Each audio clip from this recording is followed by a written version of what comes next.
sehingga kita dalam keadaan sehat walafiat insya Allah. Dan semoga ada salam dan salawat selalu kita limpahkan kepada Nabi Muhammad SAW. Allahumma sholli ala Muhammad wa ala ali Muhammad. Pagi yang barokah ini kita akan mendengarkan dan berdiskusi perihal salah satu energi baru dan terbarukan yang sangat berlimpah di Indonesia ya. Namun baru sebagian kecil yang dimanfaatkan oleh manusia untuk menunjang kebutuhan listrik. Nah, seperti kita ketahui bahwa di jumlah luas laut Indonesia itu hampir 2 kali lipat dari daratan. Dari informasi Kemendagri Mei tahun 2010 tercatat luas lautan itu sekitar 3.500.000 sekian ya kilometer persegi, sedangkan luas daratan hanya 1,9 juta. Ya. Oleh karena itu tentunya energi yang sangat berlimpah ini sangatlah mubazir kalau kita sebagai manusia yang diberikan Allah untuk berpikir, untuk memanfaatkan potensi yang sangat besar ini, terutama potensi hidrokinetik, baik itu wave energi kah, atau tidal, atau current energi yang dari ataupun juga surf energi ya. Nah, saat ini pengembangan EBT ini, energi baru terbarukan ini mengacu kepada Perpres nomor 5 tahun 2006 tentang kebijakan energi nasional. Dalam Perpres ini disebutkan kontribusi EBT dalam bauran energi primer nasional pada tahun 2025 diharapkan sebesar 17% dengan komposisi bahan bakar nabati sebesar 5%, panas bumi 5%, biomasa, nuklir, air, surya, dan angin 5%, serta batu bara yang dicairkan sebesar 2%. Jadi targetnya memang tahun 2025 itu adalah energi EBT ini betul-betul bisa dimanfaatkan sebaik-baiknya di Indonesia. Oleh karena itu, sepatutnya potensi hidrokinetik ini sudah mulai diinisiasi dan dikembangkan mulai saat ini. Nah, untuk tidak memperpanjang mukadimah, saya perkenalkan pembicara speaker kita yang terhormat pada pagi hari ini. Beliau adalah, mungkin Mas Sunat bisa di-share biografi atau resume dari Pak Agus.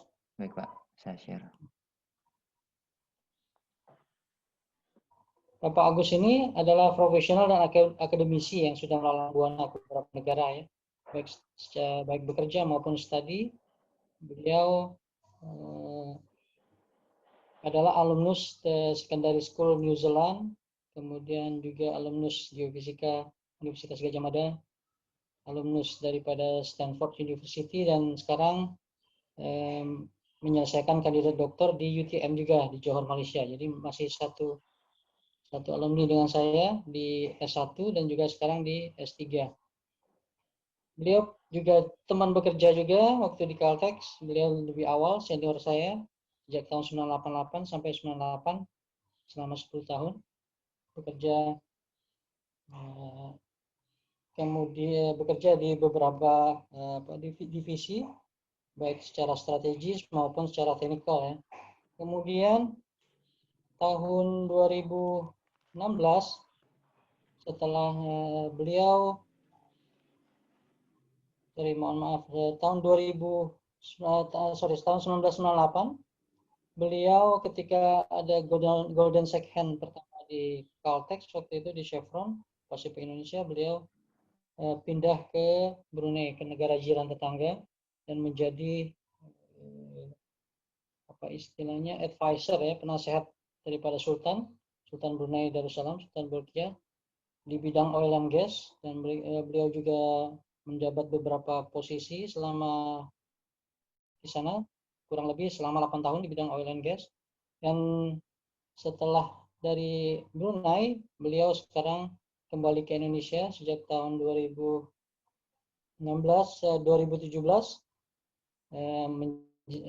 mengabdi secara akademisi menjadi dosen di UIN Syarif Hidayatullah Jakarta di Fakultas Pertambangan ya, sebagai dosen, dan juga sambil bekerja sebagai advisor dan instruktur course dan juga author ya di Indonesia.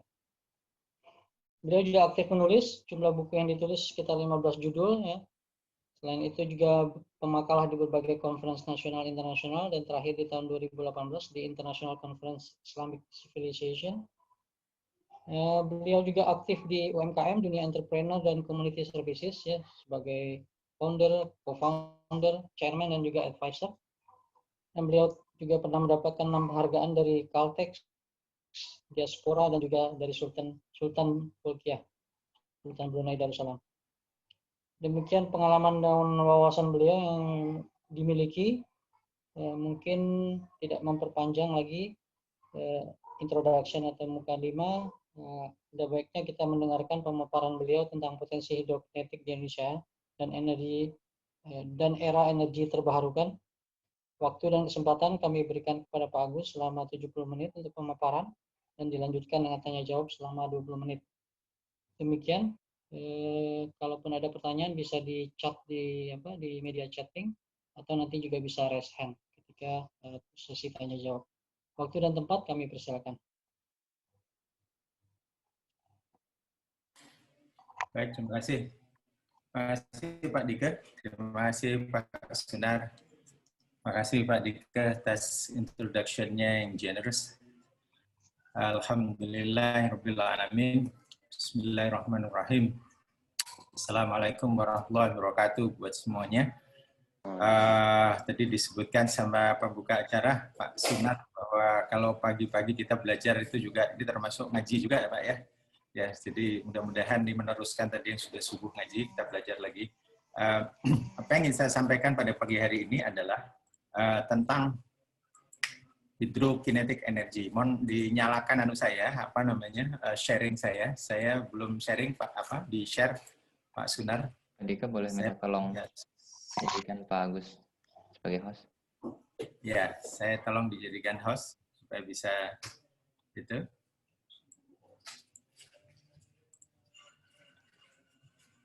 Sudah, Pak Agus. Oke, baik. Terima kasih.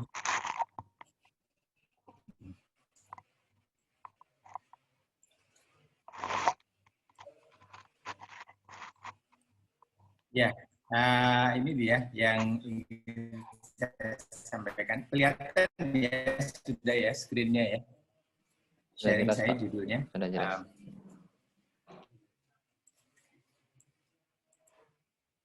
Jelas ya. Baik. Jadi kita akan sama-sama sharing dan diskusi dengan potensi energi hidrokinetik menyongsong era listrik di Indonesia. Kita sudah sering dengar tentang era listrik ini. Jadi Tesla mau masuk Indonesia dan lain sebagainya. Ya, kemudian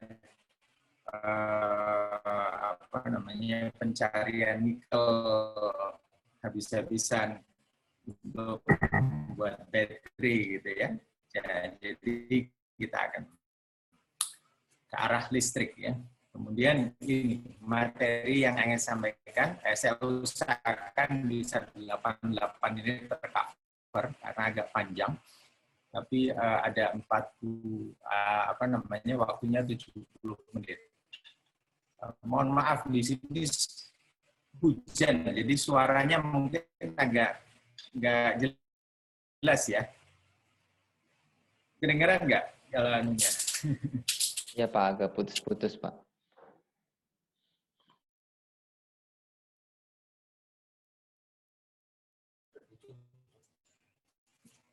Ya baik. Jadi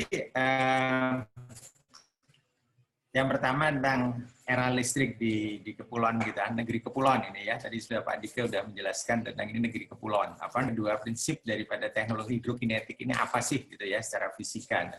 Kemudian yang ketiga adalah unggulan potensi proses.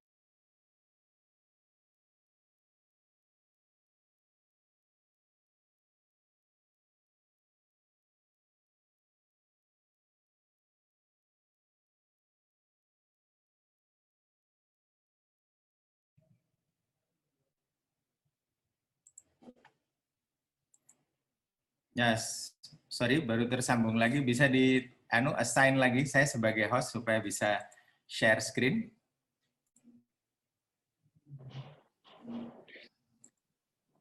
Saya belum bisa share screen di sini. Pak Dika boleh hostnya tolong. Kalau Pak Sunar bisa. Pak Dika sekarang hostnya Pak. Ya sudah Pak Agus.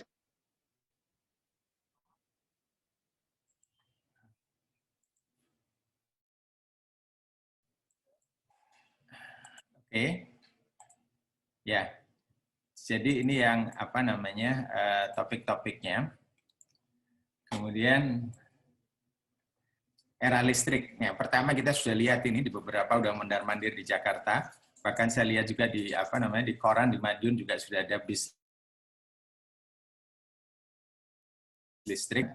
Mudah-mudahan ini kapal listrik juga akan segera ada. Kapal listrik sekarang sudah ada, tinggal apa namanya sampai di sini atau belum kita belum lihat. Mobil listrik sudah ada, saya lihat berseliweran ada mobil Tesla di Jakarta, juga beberapa mobil listrik lain, dan Pertamina juga sudah apa namanya BPPT sudah meresmikan ini. Kemudian dalam waktu dekat juga ada kereta api dari Jakarta ke dari Bandung Jakarta, kereta api cepat. Tapi mungkin suatu saat yang akan lebih canggih lagi adalah ini maglev atau levitasi elektromagnetik. Jadi dia berbahan bakar bertenaga listrik gitu ya. Ya perhatikan ini besar sekali. Jadi apa namanya cukup daya angkutnya cukup besar. Ini ada orang di sini di ujung ini kecil gitu ya. Dan dia kalau saya bayangkan belum pernah naik ini levitasi ini berarti kayak melayang di atas bantalan udara gitu ya. Saya dulu pernah naik yang dari London ke Paris itu Eurotrain Eurostar itu pun udah enak gitu 300 km per jam. Ini 600 km per jam jadi 2 kali lipat hampir ya. Ya oke. Nanti mudah-mudahan di Jawa juga akan ada ini. Kemudian kita lihat juga ini apa namanya tentang global nickel mine production nikel. Produksi nikel di Indonesia itu sudah sekitar 40% dari produksi nikel dunia. Ini adalah bahan dasar baterai yang paling penting gitu ya. Meskipun sekarang baterai udah risetnya makin maju supaya bisa charging lebih cepat gitu. Nanti kegunaannya untuk mobil biasanya. Bahkan di Korea sudah ada tentang baterai untuk rumah gitu. Jadi nanti rumah itu di-charge terus pakai baterai aja gitu. Nah, nanti satu rumah modular kayak begitu. Nah, nanti modular kita lihat ya, ada satu hal yang menarik juga. Kemudian tadi Pak Dika juga sudah menyebutkan tentang kebijakan energi nasional. Di Indonesia kita punya kebijakan dari tahun 2014 itu menyebutkan minimal nomor 1 adalah memaksimalkan penggunaan energi terbarukan. Jadi arahnya adalah energi terbarukan itu akan semakin besar. Sudah dikasih posisi. Memang 23% by 2025 ini di kalangan industri energi masih tidak begitu yakin bisa tercapai karena sekarang pun baru sekitar 10, berapa persen yang tercapai. Jadi tinggal berapa namanya 4 tahun dan ini mungkin agak susah. Kemudian beberapa kebijakan itu ada yang nomor 4 ini yang masih agak menyedihkan kalau menurut saya, yaitu menggunakan batu bara sebagai andalan pasokan energi nasional. Ini mungkin suatu pendekatan pragmatis ya, karena memang adanya ya begitu yang banyak ya. Karena kita juga eksportir batu bara terbesar kedua atau ketiga kalau nggak salah di dunia. Jadi itu banyak. Tapi masalahnya ini ya, itu cost environmental cost-nya juga lingkungan dan sustainability-nya rendah, environmental cost-nya besar ya. Dan di Tenggarai ini banjir di Kalimantan yang besar sekarang ini itu juga karena beberapa penggundulan hutan dan pelubang-lubang yang begitu banyak. Saya baca barusan tahun 2020 ini, yaitu di Kalimantan Timur saja gitu ada 1.730-an lubang. Dan ini agak serius karena lubangnya itu tidak kecil tapi dalam gitu ya, sehingga bisa mencelakakan. Sementara di 2015 ke 2050 itu prediksinya akan semakin turun produksi minyak itu ya. Itu namanya juga disebut sebagai non-renewable energy. Jadi mencari minyak makin susah. Saya dulu dieksplorasi 28 tahun. Mencari minyak di laut dalam sudah di laut Cina Selatan itu udah makin secara teknologi juga berat, secara ekonomis juga lebih mahal. Dan kemudian di kawasan sudah merambah ke kawasan-kawasan yang kritis untuk konflik political konflik gitu ya. Seperti di Laut Cina Selatan lah kita sering baca itu, di Laut Natuna segala macam. Di situ banyak oil and gas. Tapi kita bersaing cukup berat, jadi sehingga kita lihat saja sekarang produksi makin turun. Nah, sebagai gambaran. Kemudian tentang kebijakan tadi yang disebutkan, kita cukup optimis gitu mengejar segini, tapi realitasnya mungkin nggak akan tercapai. Cuma kita lihatlah tahun 2050 nanti targetnya 31. Mudah-mudahan apa yang saya presentasikan ini bisa memperbaiki ya, karena potensi kita belum termasuk di dalam hitungan ini ya, yaitu potensi hidrokinetik. Hidrokinetik ya, hidrokinetik ini sesuatu yang rupanya belum memasyarakat gitu ya, dan nanti kita akan lihat. Karena kita lihat dari sini. Ya, ini tabel dari potensi energi baru terbarukan 2019. 30 detik ya selamanya. Mohon bisa di-off-kan yang lain sistemnya apa. Ya, kemudian jenis-jenis sumber energi itu memang kita punya panas bumi terbesar ya di dunia. 40% dari cadangan panas bumi di dunia itu ada di Indonesia. Jadi ke arah sana itu jelas. Kemudian hydropower ini paling besar sekarang ya. Nah, tapi ada hal-hal lain yang belum di misalnya panas laut ya, atau gelombang laut, pasang surut tidal ya. Ini bagian-bagian yang belum tersentuh ya. Ini belum padahal kita mempunyai lokasi terbaik di dunia untuk otek maupun untuk arus ya. Kemudian pasang surut pasang surut juga belum masuk di dalam proyeksi ke depan dari sumber daya energi baru dan terbarukan yang diharapkan dari Indonesia. Kemudian, nah, padahal kita mempunyai ini nih. Saya ingin sharing keistimewaan lokasi kita. Kita itu adalah negara kepulauan di batas dua samudra. Ini perlu saya tekankan. Negara kepulauan di batas dua samudra. Di antara batas itu banyak hal yang menarik dan kalau saya suka merefer kepada Ar-Rahman itu di Quran itu ya.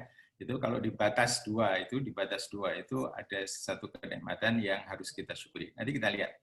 Kemudian yang kedua adalah jalur ekonomi paling strategis di dunia dan pertumbuhan dan kita itu berada di pertumbukan beberapa lempeng tektonik. Nah, ini ada negatif, ada positifnya. Positifnya banyak.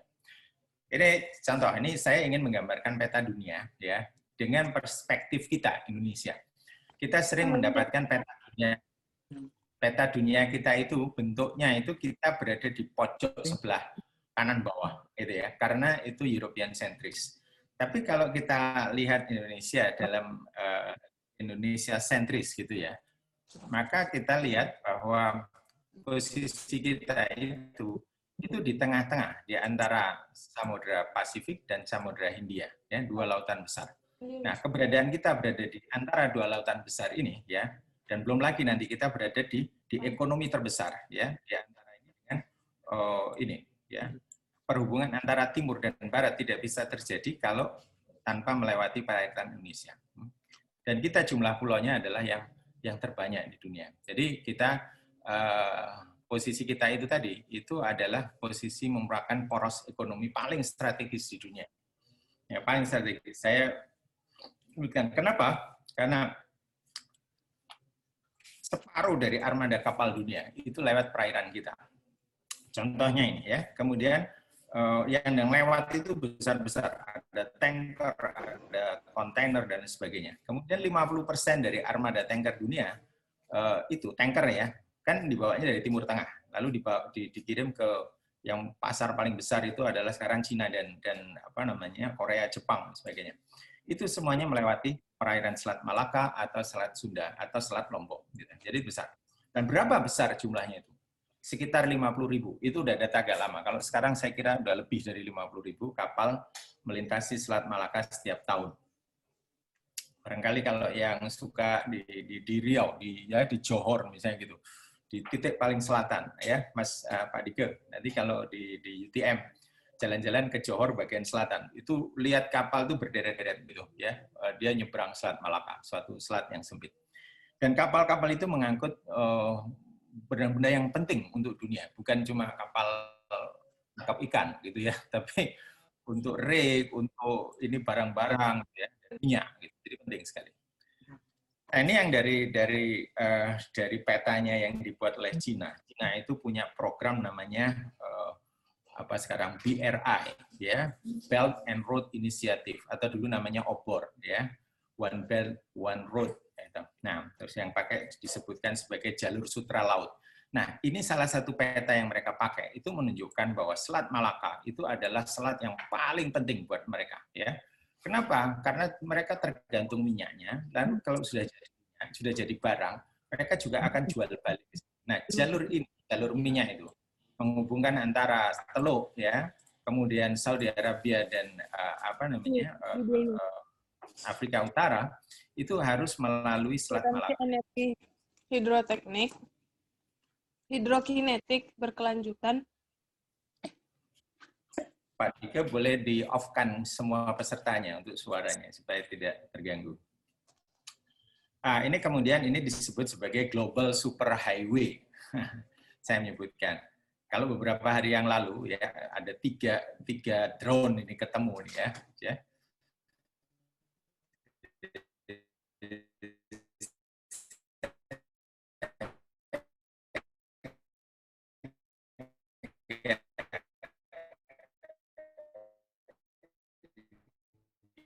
Curiga dengan ini karena ini memang jalur paling penting ini dari peta mereka ini ya.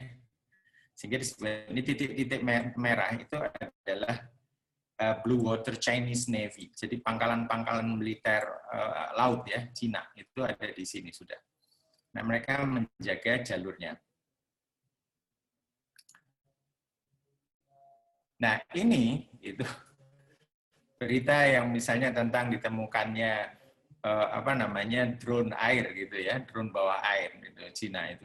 Mungkin ada hubungannya dan itu bukan hanya cuma masalah mengumpulkan data untuk militer ya, untuk lewatnya kapal laut, kapal selam.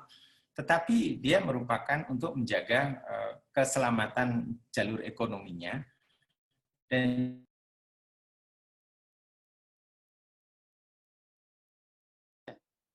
terputus lagi Pak Agus. Pak Dika boleh tolong admit dulu Pak, ya. Peserta yang mau masuk. Baik, saya mohon dinyalakan lagi sharing. Ya. Bentar Mas.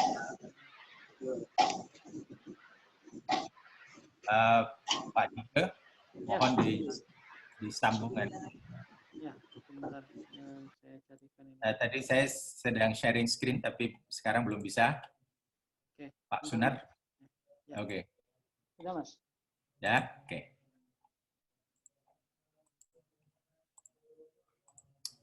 Baik, kita lanjutkan. Ini tadi terakhir ya, pertemuan tentang glider bulan Maret, kemudian Desember 20, terus kemudian lagi Januari kemarin, terus kemudian akhir saya kira 2 Januari, berapa Januari yang lalu juga ketemu lagi. Jadi sudah paling nggak ada 4 drone yang ketemu ya. Nah, ngapain? Jadi bukan cuma untuk militer saya kira juga untuk ini. Ini satu data yang saya ambil dari buku Cina ya. 21st Century Maritime Silk Road, A Peaceful Way Forward. Jadi mereka sampai buku ini hasil dari penelitian oceanografi dan lain sebagainya untuk mendukung jalur sutra laut itu. Nah, di dalam buku itu ada beberapa penjelasan, antaranya adalah ini. Yang jadi di perairan Indonesia, mereka juga memetakan kecepatan arus. Dia memetakan kecepatan arus yang cukup besar, ya, antara hampir 1 sampai 2 knot, ya. 1 sampai 2 knot itu kecepatannya sekitar 3.700 meter per jam ya. Itu ada di Selat Malaka, Selat Lombok. Ini hasil pemetaan mereka, aneh kan? Mereka bisa memetakan di halaman kita. Ya mungkin karena ini tadi, karena ada drone itu ya, mereka pasang semacam. Jadi ini hati-hati. Nah, kenapa ada arus yang istimewa kayak begitu, arus yang cepat? Kalau kita perhatikan ini, coba yang merah itu kan tidak ada di mana-mana, dia hanya di beberapa tempat saja. Ya, di perairan Indonesia dia lewat sebelah sini ya. Jadi Dia lewat di perairan itu. Karena nama apa aliran laut yang aliran arus besar yang disebut sebagai global conveyor belt. Global conveyor belt itu adalah ketika melintas di Indonesia disebut sebagai arus lintas Indonesia atau Indonesia through flow, ya, Indonesia through flow. Itu arus hangat yang melintas, kalau kita lihat ini gambar pita yang mengelilingi dunia ini, ya. Karena itu air yang mengalir terus tidak pernah berhenti, ya. Di atas permukaan dari Amerika, di atas permukaan dia terus mengalir melalui perairan Indonesia, terus kemudian melewati sebelah selatan dari Afrika, lalu naik ke Atlantik, ya, ke arah Inggris. Dia membawa air hangat, dia mendistribusikan air hangat dari kepulauan kita. Jadi kepulauan kita itu sangat penting untuk meramu air yang cocok gitu. Nanti kita lihat juga. Lalu kemudian dia masuk di bawah Norwegia, di bawah Atlantik Utara. Kemudian masuk sebagai air dingin. Ya, air dingin ini pada kedalaman 1000 meter gitu ya. Nih, terus mengalir begitu keliling dunia. Nah, ketika dia melewati Indonesia ini, ya, melewati Indonesia, air itu hangat, istimewa, ya, gitu. Seperti tadi dipetakan oleh Cina itu. Ya, arus ini cukup besar. Gitu. LIPI juga memetakan sebetulnya, ya, tetapi orang lain juga rupanya memetakan, gitu ya. Gitu. Nah. Kawasan ini adalah kawasan yang secara oceanografi, biologi, global climate, dan secara ekonomi, bahkan secara astrofisika, itu sangat penting perairan Indonesia yang ini tadi, yang kelewatan ini. Ya, gitu.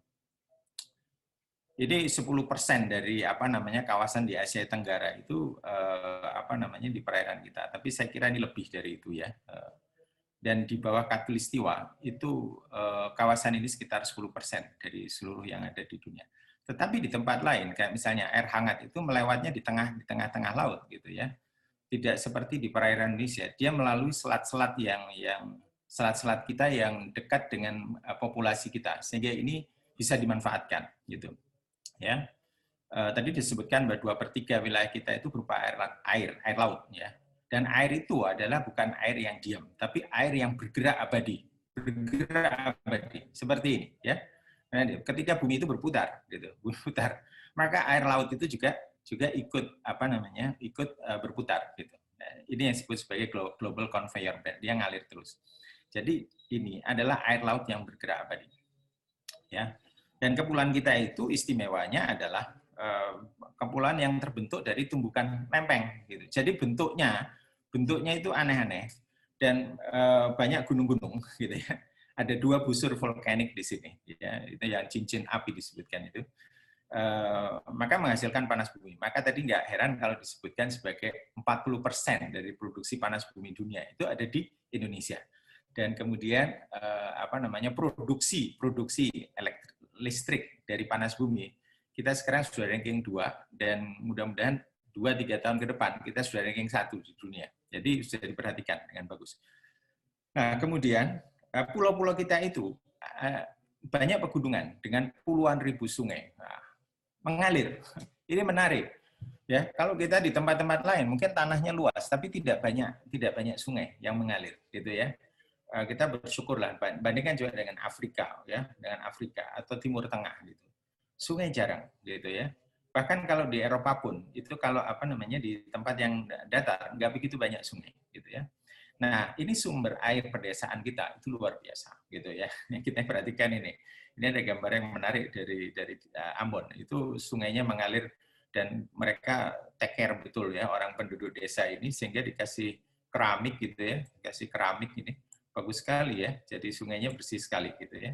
Dan aslinya juga mereka bisa handle gitu, bisa kerjasama. Tapi kalau yang belum diapa-apakan, sungainya gini, ngalirnya bersih. Nah, itu ya, kalau air yang mengalir bersih itu mempunyai sumber daya hidrokinetik yang in situ, di mana kalau secara kumulatif ya di tempat-tempat yang banyak itu akan menghasilkan energi yang masif gitu. Jadi ini air yang mengalir itu bisa menghasilkan listrik gitu ya, intinya ya.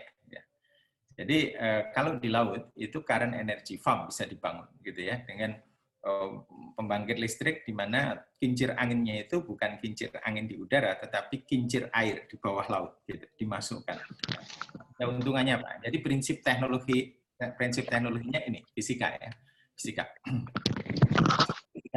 Ini ada yang menarik. Yang mengalir itu di Quran disebutkan berulang kali. Kalau mau kalau apa namanya di Quran itu kita sering sekali dengar ini ulaika lahum jannatu adnin tajri min tahtihal anhar ya.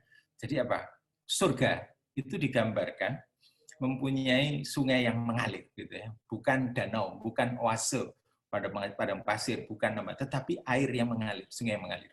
30 kali itu disebut di dalam Al-Qur'an ya. Dari kata mengalir di Quran itu ada sekitar 67 kali, 30 kali dipakai untuk ini. Ya, oke. Anyway, jadi aliran itu penting ya, aliran penting. Secara fisika dasar, setiap benda yang bergerak itu mempunyai energi kinetik ya, energi gerak ya. Angin, air gitu, ketika dia mengalir, ketika angin itu bertiup gitu ya. Di dalam Quran juga disebutkan itu tajri, angin itu tajri, matahari juga tajri segala macam itu. Mengalir, dia ada energi kinetik yang alamiah yang dia bawa gitu. Jadi kalau ada sesuatu yang bergerak, itu dia ada energi kinetiknya. Dan yang menarik ya, kalau angin dibandingkan dengan air gitu. Air itu densitasnya lebih padat, 830 kali daripada udara.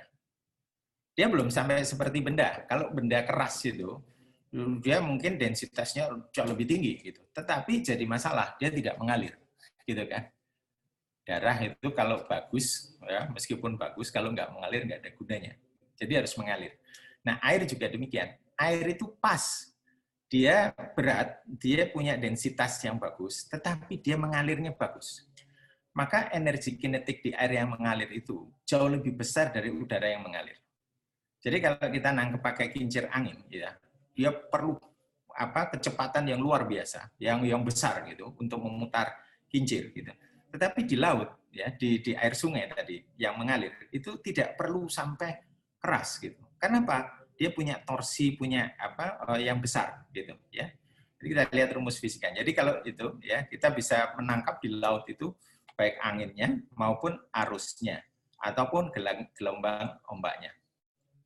Ini rumus SMA ya, energi. Energi itu terdiri dari dua, energi potensial dan energi kinetik ya. Rumusnya itu MGH total sama dengan MGH ya ditambah dengan setengah MV kuadrat. Yang MGH ini udah apal ya, karena kita sering yang MGH ini energi potensial. Ini yang dipakai untuk PLTA. Jadi air itu ditampung dulu, lalu dicari ada H-nya ini, ada H. Jadi supaya tinggi gitu ya. Kemudian air itu dijatuhkan gitu. Lalu untuk menggerakkan turbin. Tapi apa yang lupa? Ada ini nih, bagian daripada ini. Yaitu apa? Energi kinetik, yaitu air yang mengalir cepat. Padahal kalau air mengalir cepat, itu ada rumus yang menarik. Kalau di sini nggak ada kuadrat, di sini itu ada kuadrat. Ya, ini ada kuadrat di sini. Ya, setengah MV kuadrat. V kuadratnya. V kuadratnya itu membuat dia menarik gitu ya.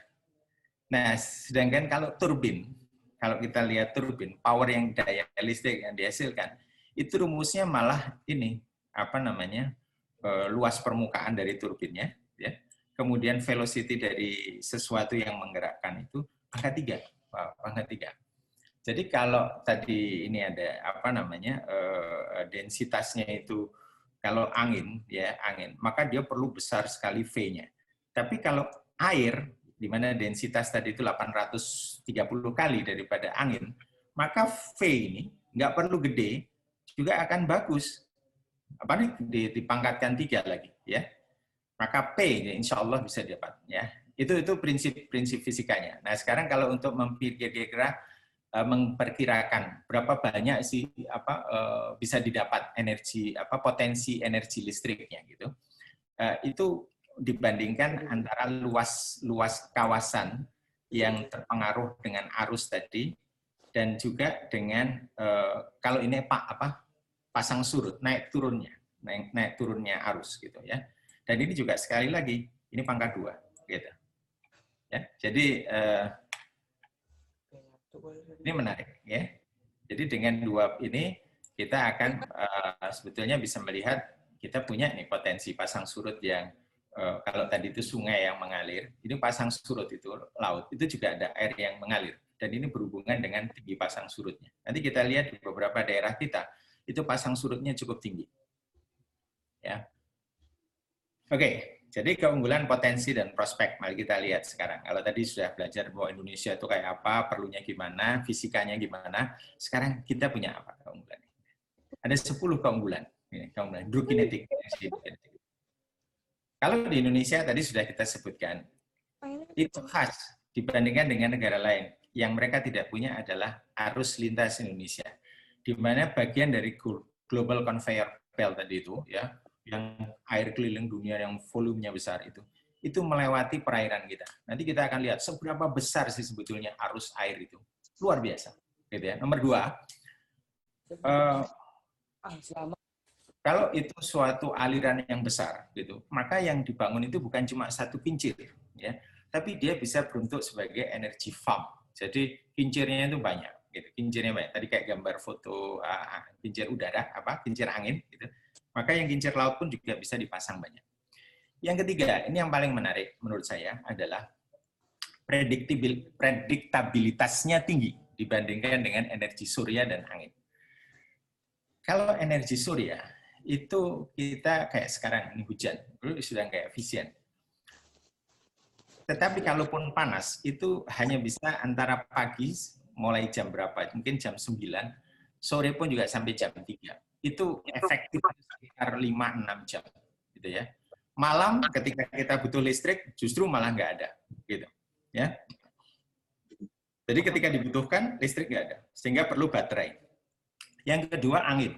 Angin ini lebih unpredictable. Gitu. Angin kadang tiup keras, kadang enggak gitu. Sangat susah diprediksi. Harus 1 tahun diteliti dulu, kemudian di mana nih angin yang paling besar. Jadi prediktabilitasnya pun rendah, gitu ya. Lemah. Dan kalau arus hidrokinetik, itu prediktabilitasnya lumayan besar. Jadi kalau kita lihat sungai, dia ngalir terus gitu, ya udah di situ bisa. Tapi kalau misalnya sungainya itu tidak lewat, ya udah kita tidak akan membangun pembangkit di situ. Oke? Ya. Yang keempat, tidak perlu pakai bendungan. Ingat tadi rumus fisikanya. Itu kita tidak memerlukan MGH, tidak perlukan H tinggi, sehingga tidak perlu dibendung. Dia tidak perlu head, ya, kalau untuk membangkit listriknya. Jadi air mengalir saja, ya, setengah MV kuadrat, sepanjang ada V, ya, kemudian ada massa air, di situ bisa. Jadi tidak perlu bendungan. Yang keempat, secara environmental, lingkungan hidup, dia impact-nya lebih kecil dibanding PLTA. Ya, karena apa? Kalau PLTA tadi membendung, itu ikan nggak bisa lewat. Ya, jadi banyak problem. Belum lagi problem sosial. Kalau ini nggak. Ini tetap sungainya dipertahankan di situ. Ya. Lalu tinggal dimodifikasi sedikit, lalu bisa dibangkitkan listrik dari situ. Yang keenam adalah rentang waktu pembangkitan lebih lama.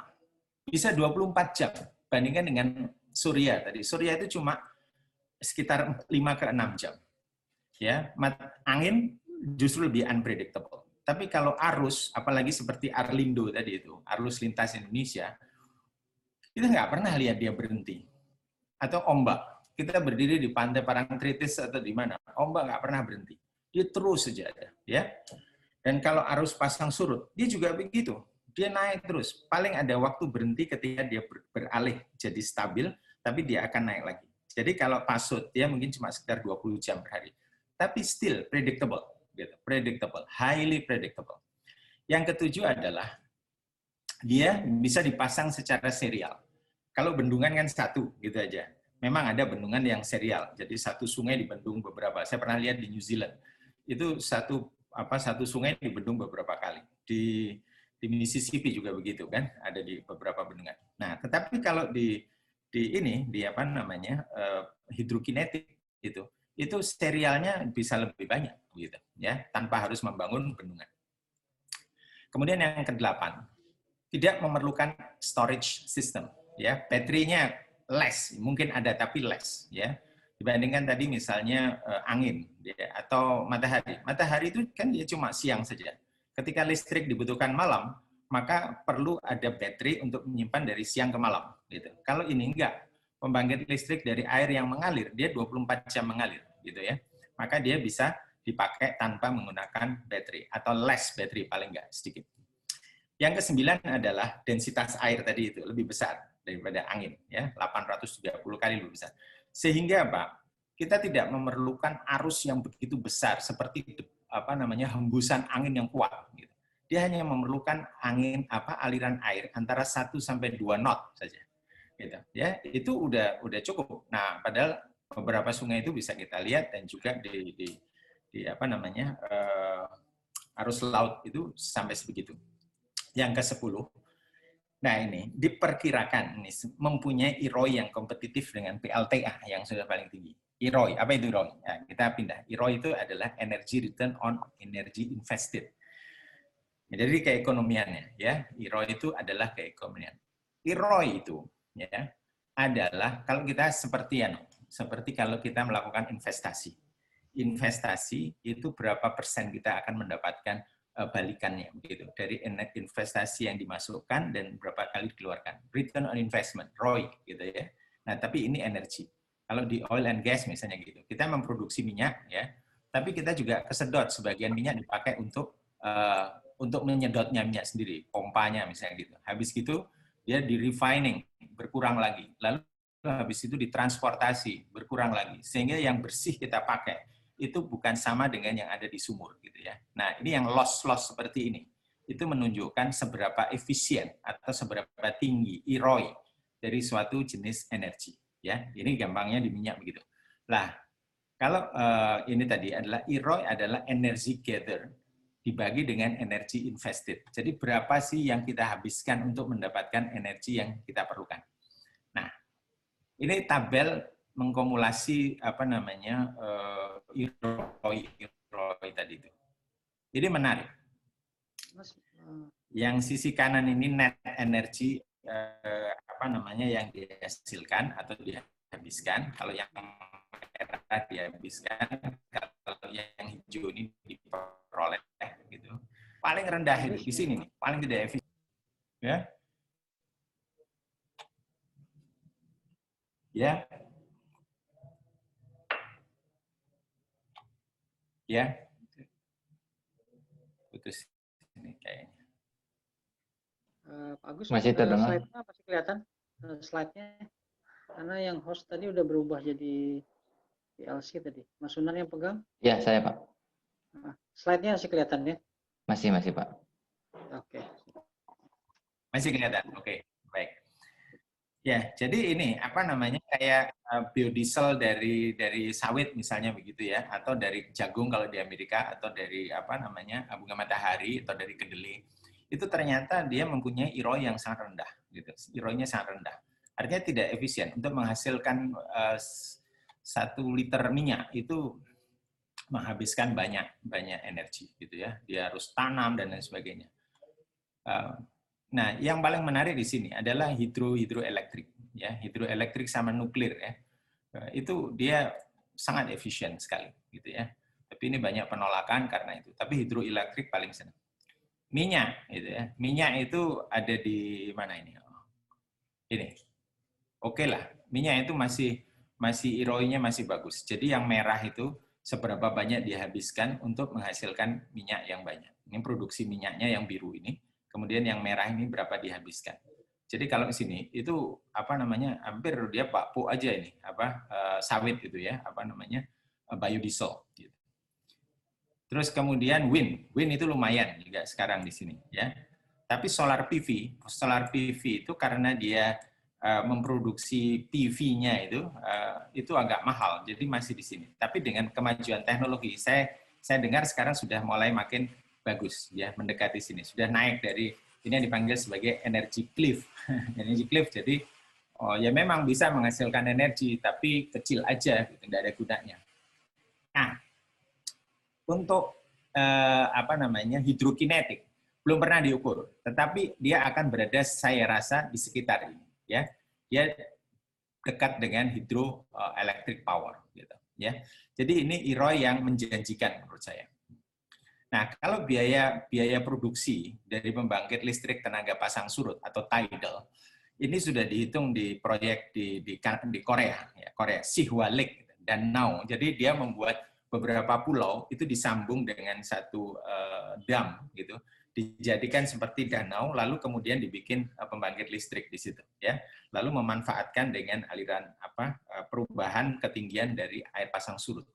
Nah, rupanya dibandingkan ekonomiknya itu, ya, kalau dengan matahari, solar itu 36 sen, ya, power production cost per 1 kilowatt. Angin 18. Tidal itu 8. 8. Separuhnya angin dan berapa itu? Seperempatnya solar. Seperempatnya matahari. Dan kalau dia menggunakan double current, yaitu double current itu arus yang lewat ke kiri ditampung, yang kanan juga ditampung, bukan cuma satu arah, jadi efisiensinya lebih tinggi dengan mendesain turbin yang berbeda, maka dia bisa menghasilkan sampai harganya itu 4 sen per dolar. 4 sen dolar per kilowatt. Ini menarik sekali, ya. Oke. Dan itu dia masih perlu membangun damnya, ya. Jadi gitu di Korea. Sedangkan ini kalau kita membandingkan hasil penelitian dari Energy Agency, International Agency, EIA, gitu. Hydro itu memang sudah paling tinggi dia, paling murah, gitu ya. Hydro paling murah. Gas combined cycle paling murah. Gitu. Wind, geothermal, biomass relatif murah. Tapi solar wind sama solar thermal gitu, ini pakai pemantul reflektor itu ya, itu mahal sekali.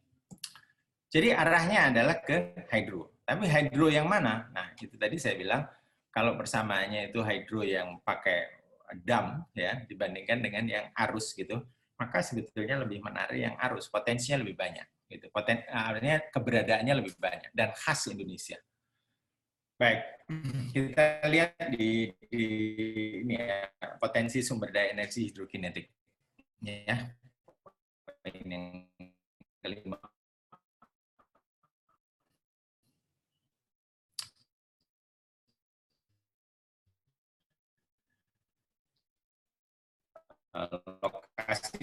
Lokasinya harus laut itu kita punya di Selat Makassar, Selat Lombok, Kepulauan Selayar, beberapa tempat. Arus pasang surut juga ada banyak. Di Riau, ada di Sumbawa, ada ombak di yang pantai selatan Jawa, ombaknya besar gitu ya. Sepanjang pantai barat Sumatera itu juga besar.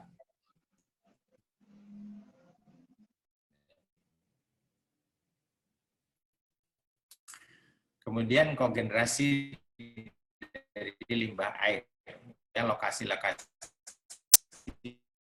PLTA. Jadi PLTA itu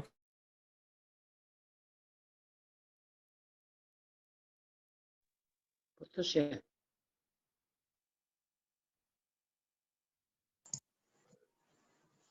Putus ya, Pak Agus? Ya betul, putus ya. Ya, Pak Agusnya sepertinya keluar. Mungkin kepencet, mungkin keluar dia. Ya, kita tunggu beliau masuk lagi. Saya chatting bentar.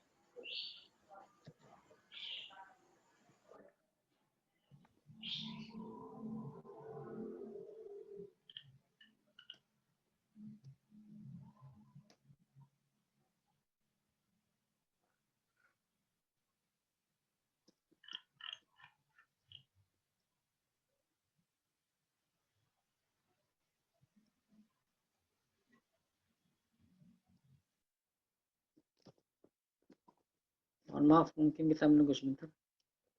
Ada gangguan di koneksinya Pak Agus. Pak Dike, Ferhat nih Pak Dike. Alhamdulillah sehat. Dengan Mas Lidin nih. Ferhat nih Pak Dike.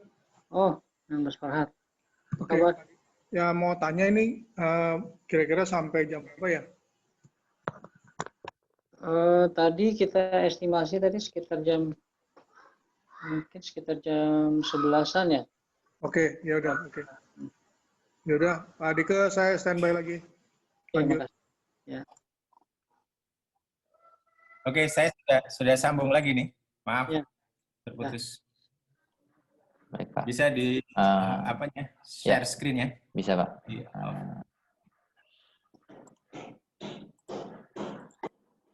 Bisa saya? Ya, tunggu sebentar, Pak. Disable. Sudah, Pak.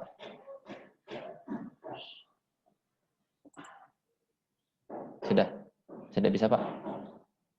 Ya, oke.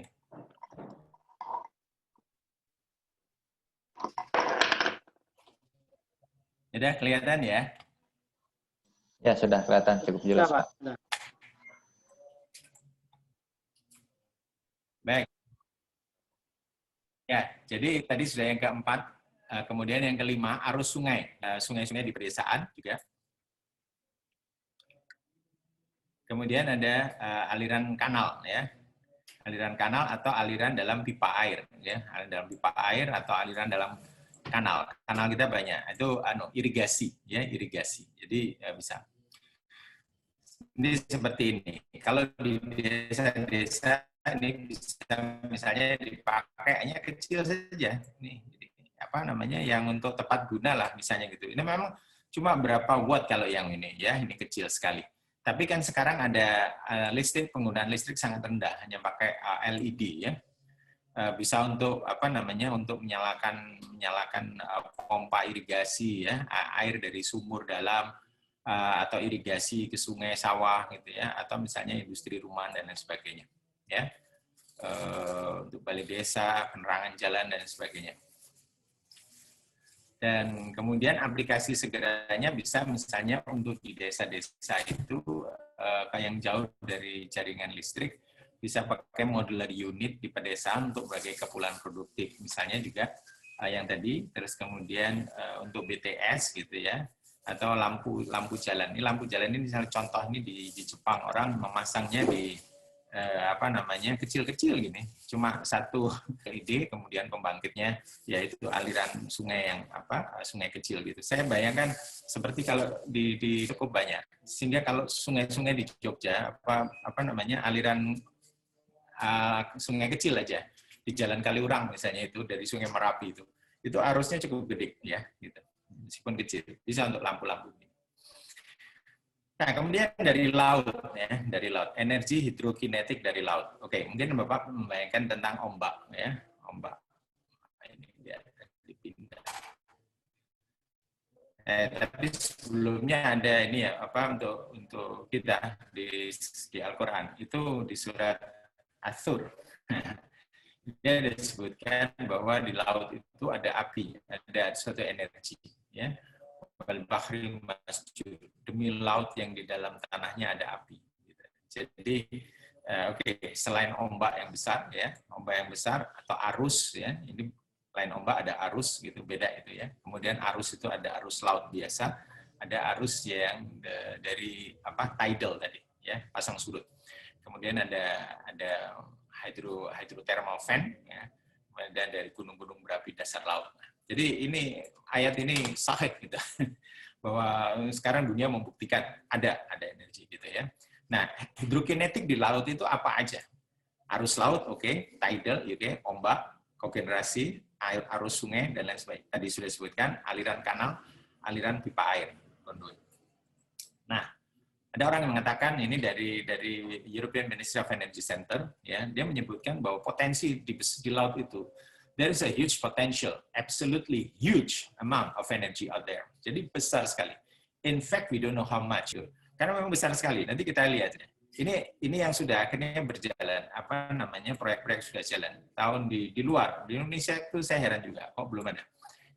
Potensi pemasangan itu sekitar 197.000 megawatt. Ya. Dari mana? Dari sungai yang mengalir, ya, dari aliran arus laut, kemudian dari tidal atau arus pasang surut gitu ya. Kemudian dari ombak, ini ombak. Ombak ini memang angkanya besar saat ini, tapi saya lihat nantinya akan tergeser oleh yang ini. yang tidal dan ocean current. Ya, karena tidal wave ini ada problem dengan lalu lintas, pemasangannya nanti mengganggu lalu lintas kapal. Gitu. Ya. Nah, ini potensi untuk dunia itu disebutkan bahwa sampai demikian besar. Ini waktu ngitung Xinhua itu. Ya, padahal kebutuhan dunia itu world demand energy itu 17 gitu ya. Tapi potensi dari laut aja itu sudah bisa mencukupi gitu ya. Jadi kalau misalnya memang angka yang masih utopia, tetapi the potential is there, besar gitu ya. Terutama untuk Indonesia yang tadi disebutkan sebagai negara di batas 2 lautan dan di negara yang disebut sebagai benua maritim ya. Kemudian kita lihat sendiri dari arus saja, arus ya, ocean current. Jadi ocean current yang mana saya bilang tadi bisa dipasangin ini kincir-kincir berupa farm gitu. Jadi bukan cuma satu, tapi ada banyak di dasar laut gitu. Dan ini tidak mengganggu kapal-kapal yang lewat di atasnya gitu ya. Itu dari apa? Dari ini tadi Arlindo atau Global Conveyor Belt gitu ya. Arus yang lewat Indonesia ini peta kita lihat dari 3 dimensi. Kalau tadi peta kita lihat dari atas sehingga yang arus dingin dan arus panas itu nggak begitu kelihatan. Kalau di sini kita lihat ya bahwa arus dingin itu dia lewat sini, lewat dalam ya. Terus kemudian naik baru muter ke Jepang, ke Amerika ya. Terus sepanjang Pasifik dia jadi semakin hangat. Dan ketika masuk perairan Indonesia, dia menjadi air hangat yang mengalir di permukaan. Wah, itu luar biasa, aset yang luar biasa, gitu ya. Saya di sini nggak sedang bicara tentang ocean thermal energy conversion yang juga besar di Indonesia, tetapi arusnya saja, karena arus ini yang besar, ya. Nah, arusnya itu seberapa besar? Ini arus lintas Indonesia. Ini ada orang yang menulis ya, si David Pickle ini, dia kan bayangkan ada sungai yang besarnya 100 meter, ya. Lebarnya 100 meter. 100 meter itu sungai apa ya? Kira-kira Sungai Mahakam lah, mungkin ya gitu, atau Barito. Dalamnya 10 meter, ya. Airnya mengalir dengan kecepatan 2 knot, ya. Ya, gitu. Dan ada 1000 sungai seperti ini, ya. Nah, padahal Indonesia itu air yang mengalir di Selat Malaka, di perairan Indonesia dari yang tadi itu, dari ini, ya. Dari air yang mengalir di permukaan yang hangat itu jumlahnya diperkirakan antara 10 sampai 15 swergap.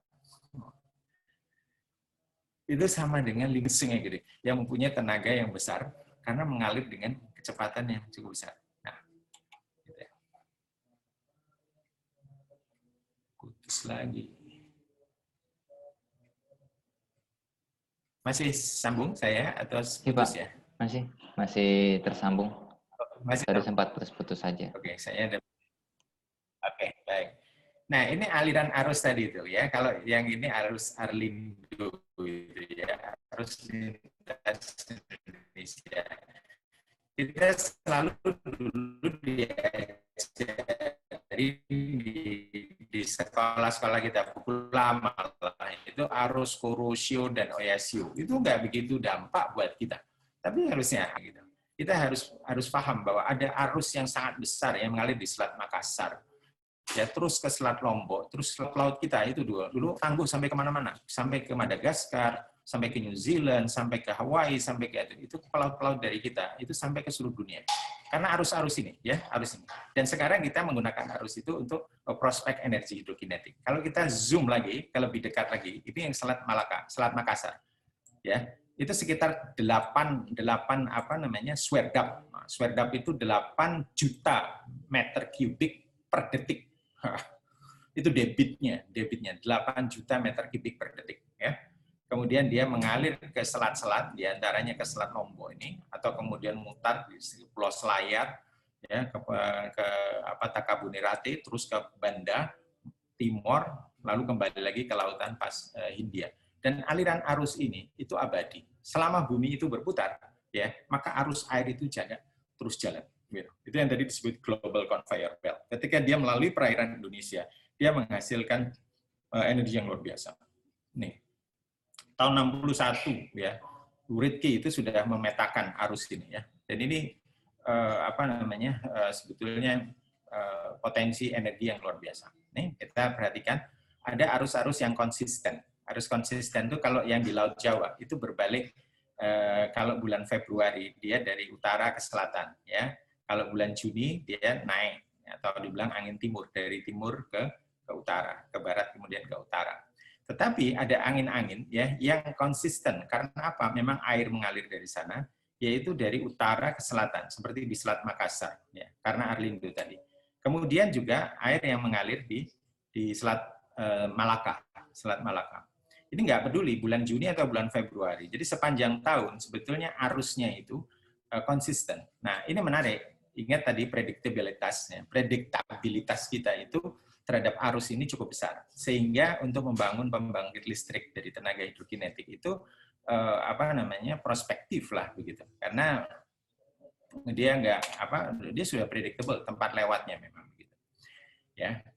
Jadi kalau dari ETF tadi itu sekitar 10 ke 15, yang lewat Selat Makassar itu ada sekitar 8, ya. 8 swerap gitu. Ya. Nah, ini kalau kita dan yang menarik lagi ya, bukan cuma berdampak kepada tenaga yang lewat, tetapi rupanya Indonesia itu juga berperan, perairan kita itu berperan penting di dalam menjaga suhu atau climate dari air di seluruh dunia gitu. Kenapa? Karena ketika air hangat bercampur dengan air dingin dari selatan itu dia mencampurnya hangat di sini nih ya disebut sebagai kemudian dia mengalir dikembalikan ke lautan ini ya, dan kemudian nanti dia dikirimkan ke lautan Atlantik gitu. Dan untuk salinitasnya juga begitu, keasinannya juga diatur di perairan Indonesia. Sehingga para oceanographer itu sampai menjuluki Indonesian Mix Master. Jadi kayak tukang barista atau kalau cocktail master itu. Nah, itu dia ngumpulkan ngocoknya itu di Indonesia gitu ya. Jadi berpengaruh sekali. Ini Selat Makassar antara Kalimantan dan Sulawesi.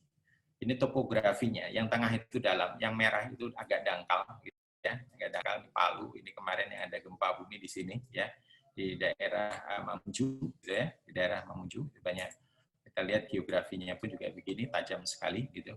Nah, tetapi arus yang kita fokus sekarang adalah arus. Arus itu mempunyai aliran yang sangat kuat di situ. Terutama ada di 2 tempat di Selat Makassar itu. Karena bentuk topografinya kayak gini. Ini lautnya itu ada basin yang di dalam, gitu ya. Dari dalam situ, kemudian di selatan ini ada kayak celah di sebelah selatan di lepas pantai Mamujunya sendiri. Karena ada patahan ini kayaknya. Memang kemarin yang barangkali ya patahan yang aktif itu di situ, gitu. Kemudian topografi ini juga mempengaruhi dari gerakan kecepatan air lautnya yang tidak sama di beberapa tempat. Tetapi di sebelah utara itu ada tempat yang cukup cepat, yaitu di utara ketika dia melewati satu gerbang. Ya. Ini tadi kayak gerbang gitu kan, antara Mangkalihat dengan itu. Itu di sini air deras gitu. Terus kemudian dia berbelok di Sungai Mahakam. Dia belok ke arah tenggara gitu dengan kecepatan. Jadi dari sini terus belok ke selatan. Saya punya teman dari kawasan Mahakam waktu itu cerita di situ tuh ikan banyak sekali, suka berlompatan gitu. Ya.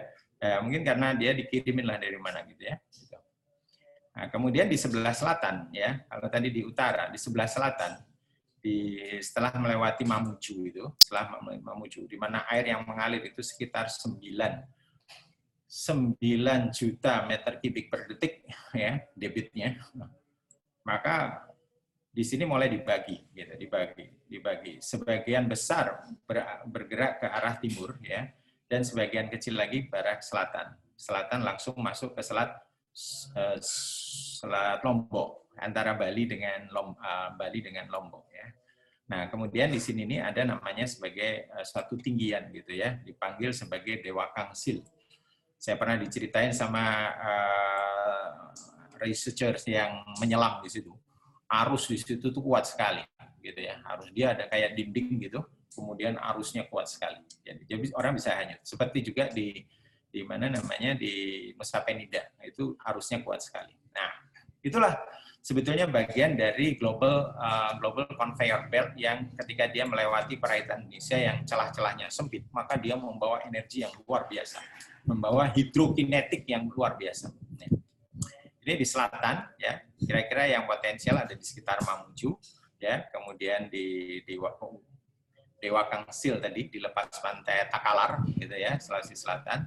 Kemudian di pulau dekat selatan Selayar dan juga di Selayar. Ini saya diceritain orang Selayar, ini arus paling kuat sedunia katanya dia. Ya, makanya pelaut-pelaut tangguh dari Sulawesi Selatan itu dari Tanjung Bira ini, dari kawasan ini. Ini yang memang arusnya kuat sekali. Gitu. Kalau lulus di sini dia bisa kemana-mana. Lalu ke Lombok, ya. Jadi ini arus-arus yang lewat begitu saja dan belum dimanfaatkan. Yang kedua kita lihat di arus pasang surut. Pasang surut itu dari ini. Karena apa? Akibat bulan mengorbit kepada bumi dan juga bumi pada matahari, dan masing-masing mempunyai gaya gravitasi. Gaya gravitasi itu mempengaruhinya pada sesuatu yang punya massa, tetapi dia lebih beda densitasnya besar, yaitu apa? Air. Nah, jadi air itu terpengaruh sekali, ya, pasang surut gitu, ya. Buat yang tinggal di kawasan pantai bisa merasakan ini di sepanjang pantai barat, pantai utara Jawa, ya, ada namanya itu Rob. Kalau di Sulawesi di Riau, ya, di Riau kita masih merasakan di Sungai Kampar, Sungai Siak, gitu ya, gitu, ya. Baik.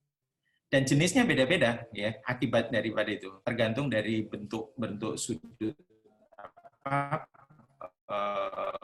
sungainya atau pulaunya atau selatnya gitu, maka dia menghasilkan sebagai semi-diurnal tide atau sebagai diurnal tide. Kalau di semi-diurnal itu sehari 2 kali dia naik, ya, sehari 2 kali dia turun, 2 kali dia naik. Kalau diurnal sehari itu sekali naik sekali turun, gitu. Nah, yang menarik ini yang diurnal, semi-diurnal itu di sini, ya, itu membawa potensi banyak di Indonesia. Kemudian potensi pembangkit listrik dunia saat ini itu diestimasi sekitar 120 gigawatt. Dan lalu bagaimana menangkapnya? Teknologinya adalah ini, tidal barrage, ya. Kemudian tidal stream generator, dynamic tidal power. Jadi tidal barrage itu dia kayak bikin bendungan begitu, ya. Sedangkan kalau tidal stream dia pasang aja kayak tadi itu turbine. Dynamic tidal power itu dia menggunakan seperti kombinasi naik turun gitu, ya, suspensi. Jadi di dunia itu potensinya ada di banyak tempat, dan di Indonesia kita lihat yaitu di Selat Malaka dan di hampir di banyak tempat di Indonesia Timur, mulai dari Selat Makassar sampai di Digul, di Irian. Dan kalau tidak ada, nah ini Cina, dia cerdas juga ketika tidak ada. Ini teknologi dari Belanda sebetulnya. Jadi kalau memang dia tidak ada pengaruhnya yang besar, maka dibangunlah ini dam yang menjorok ke laut, gitu. Menjorok ke laut seperti T, gitu. Akibatnya apa? Ketika air pasang itu terjebak di sini tinggi, gitu kan, lalu di sini rendah. Nah, ketika dia akan itu, lalu dipasang generator. Itu sudah diterapkan juga di Inggris. Ya. Di Inggris diterapkan di Swansea. Di Swansea itu beberapa pulau dibikinkan ini satu dam gitu mengelilingi ini. Luasnya 11,5 km persegi. Lalu di satu tempat dipasang dibiarkan air itu mengalir, flow-nya itu. Ya. Jadi ini untuk menjaga perbedaan yang nggak begitu besar, mungkin 2 meter, 4 meter gitu. Tapi dia continuous, selalu ada, gitu ya. Lalu dipasang turbin di sini bawah, itu ya, pasang turbin. Ini di Inggris. Ini di Korea, saat ini yang paling besar. Bahkan pulaunya ini, yang kecil ini, bisa dipakai untuk tempat wisata. Di Sihwa, Lake Sihwa. Teknologinya kan dipasang begini, ya. Jadi laut sama lagoon tadi, itu ada beda ketinggian, lalu dipasang turbin, gitu. Jadi ada yang dipasang 2, ada yang dipasang 1. Kalau yang tadi ada double tidal current itu dia 2. Jadi ke arah sana, ke arah sini turbinnya bisa bergerak terus. Gitu. Kalau yang satunya dia cuma satu arah saja. Ini Sihwa Tidal Power di Korea. Jadi dia membuat dam gini, ya, membuat dam yang menyambungkan 2 atau 3 pulau kalau nggak salah gitu. Lalu membuat perbedaan ketinggian antara laut lepas dengan lagun ciptaan dari beberapa pulau yang di dam tadi itu. Ini sekarang yang terbesar di dunia, Ya, ini generatornya pakai double current tadi. Ya, sebelumnya ini yang paling tua adalah di Inggris, di Perancis, namanya Le Range di Perancis. Itu 240 megawatt ya generating capacity-nya. Ini di muara sungai. Saya bayangkan kalau di Indonesia muara sungai yang pengaruhnya besar sekali itu di bagian Siapi-api. Ya, itu sampai 6 meter katanya, tidalnya. China juga membuat ini. Saya tidak ada info ini di mana lokasinya, tetapi di Cina dibangun juga di muka sungai dam seperti ini. Dan ada juga yang membangun mobile. Jadi pindah-pindah. Nggak tahu nih gimana anunya di Cina ya. Jadi potensinya itu besar sekali. Kalau di Indonesia ya, ini penelitiannya Pak Onggosono itu yang besar 6 meter itu di muara Sungai Digul. Tapi kalau saya lihat bukan cuma di Digul saja, di Selat Makassar, Selat Malaka itu potensi. Malah di sana dekat dengan pasar energi. Kalau di Digul mungkin agak susah menjual listriknya, tapi kalau di Selat Malaka itu listriknya banyak. Yaitu apa? Misalnya di bagian Siapi-api ya. Bagian Siapi-api bisa sampai 7 meter gitu ya. Lebih tinggi dari Digul ya. Dan di Teluk Palu, di Teluk Bima, di Kalimantan Barat, Irian, dan pantai selatan Pulau Jawa. Ini tempat-tempat yang menarik menurut saya. Di Selat Malaka sendiri, itu karena dia sifatnya itu, tidalnya itu semi-diurnal. Jadi sehari naik 2 kali. Gitu. Ya, sehari 2 kali. Ini potensial. Ini contohnya, ini data dari penelitian di Malaysia. Ya. Itu menunjukkan bahwa di beda ketinggian, ini natural, jadi tidak perlu dibikin bendungan. Naturally, Selat Karimata itu lebih tinggi dari Selat Malaka. Ini Selat Karimata ya, dari air dari Laut Cina Selatan dan dari Laut Jawa gitu. Ketika dia lewat Kepulauan Riau gitu ya, maka dia akan mengalir ke utara. Tetapi nanti dengan adanya tidal dia tertahan gitu. Maka terjadi akumulasi air yang sampai masuk ke ke Sungai Siak dan Sungai Kampar. Di Kampar kan ada fenomena itu, golo ya, golo. Kemudian yang air pasang kayak surfing besar itu ya, gitu. Kemudian di Sungai Siak juga begitu. Efek dari tidalnya itu sampai terasa di Pekanbaru, yang ratusan kilometer dari pinggir sungai, dari pinggir Selat Malaka. Ini potensi. Ya, kalau di Le Range tadi sudah kita lihat ya, di Le Range itu di Perancis dipakai, di Sihwa dipakai, di Selat Malaka juga bisa dipakai. Ini potensi yang menarik ya. Jadi ini saya lihat di Selat Malaka. Perkembangan teknologinya sekarang ini yang hidrokinetik, jadi ini ombak. Tadi saya sebutkan ombak itu memang dia menarik karena ombaknya kelihatan bergerak gitu dan bisa ditangkap. Ini alatnya besar sekali. Ini orang kecil di sini bandingannya ya, gitu. Nah, dia memanfaatkan bergeraknya permukaan laut dan juga bergoyang kiri kanannya sehingga dipasang seperti ini. Tapi masalahnya adalah dia menghalangi pelayaran kapal-kapal. Gitu. Kalau dipasang banyak, gimana nanti kapalnya bisa jadi nilai ekonomisnya juga akan terganggu. Ini problemnya. Tapi yang ditaruh di bawah laut, ini yang menarik, gitu. Jadi dia bisa menangkap arus, gitu ya, hidrokinetik dari arus laut yang mengalir di dasar. Gitu. Ini penelitian sudah menghasilkan teknologi turbin dengan berbagai macam bentuk, ya. Oke, ini yang sudah diterapkan Sigen di tiang kayak begini, satu anjungan itu menghasilkan 1,2 megawatt. Bayangkan kalau ini tadi dipasang di di perairan tadi itu, di perairan Selat Makassar dan yang arusnya atau di Selat Lombok gitu ya. Wah, kita akan dapat listrik yang renewable energy yang besar sekali. Teknologinya ada. Gitu. Ini Boeing pun sekarang sudah membuat.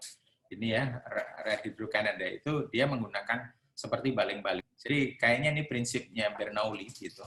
Jadi dia makin kecil mengerucut gitu, dan dia menangkap ini rotornya dan cukup besar, kapasitasnya sampai 340 sampai 550 kilowatt.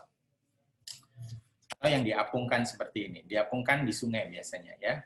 Nah ini hidrokinetik yang di sungai tadi itu bisa ditenggelamkan ya, seperti yang di Quebec, di Quebec dipasang di sungai. Barangkali kayak Sungai Kampar atau Sungai Bagan Siapi-api, itu sungai apa ya? Sungai Rokan. Terus kemudian Sungai Siak gitu ya. Itu bisa dipasang kayak begini ya.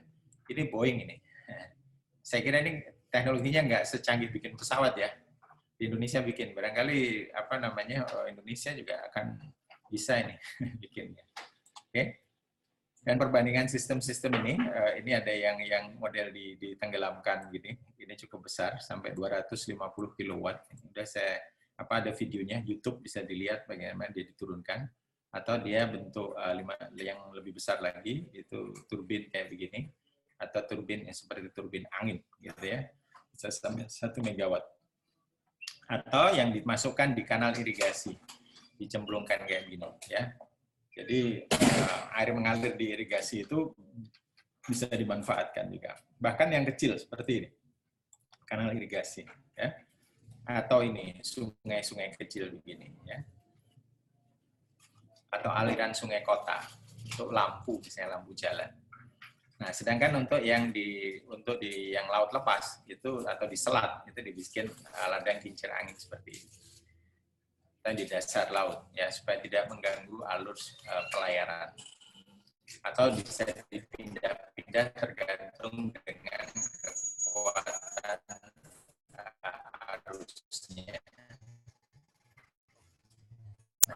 Juga ada yang teknologinya untuk hidrokinetic conduit. Conduit artinya ada pipa aliran itu kan, itu bisa dipasang 1 unit di tengahnya itu untuk membangkit pipe lucid energy gitu ya. Dia membuat seperti turbin Gorlov turbin, tapi bentuknya membulat di dalam gitu ya.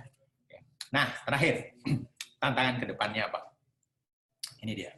Kita harus eksplorasi untuk lokasi terbaik. Tadi saya tunjukkan ada beberapa, tapi kita harus lebih fokus lagi. Kalau ibaratnya di oil and gas itu regional survey sudah dilakukan, spec survey sudah. Tapi kita untuk prospect survey yang lebih dekat lagi, gitu, sampai ke lokasi titik mana yang akan dibor atau titik mana akan dibangun pembangkit listrik. Nah itu perlu dilakukan. Jadi dan ini saya rasa lebih murah daripada eksplorasi oil and gas karena tidak ada melibat. Kemudian biaya mahal. Teknologi tepat guna lokasi ini bisa dilakukan di seluruh sungai-sungai di Indonesia yang kecil-kecil, ya, seperti tadi. Nah, ini dia. Banyak orang pengen main bisa, tapi pembiayaan belum ada yang berpihak kepada green financing.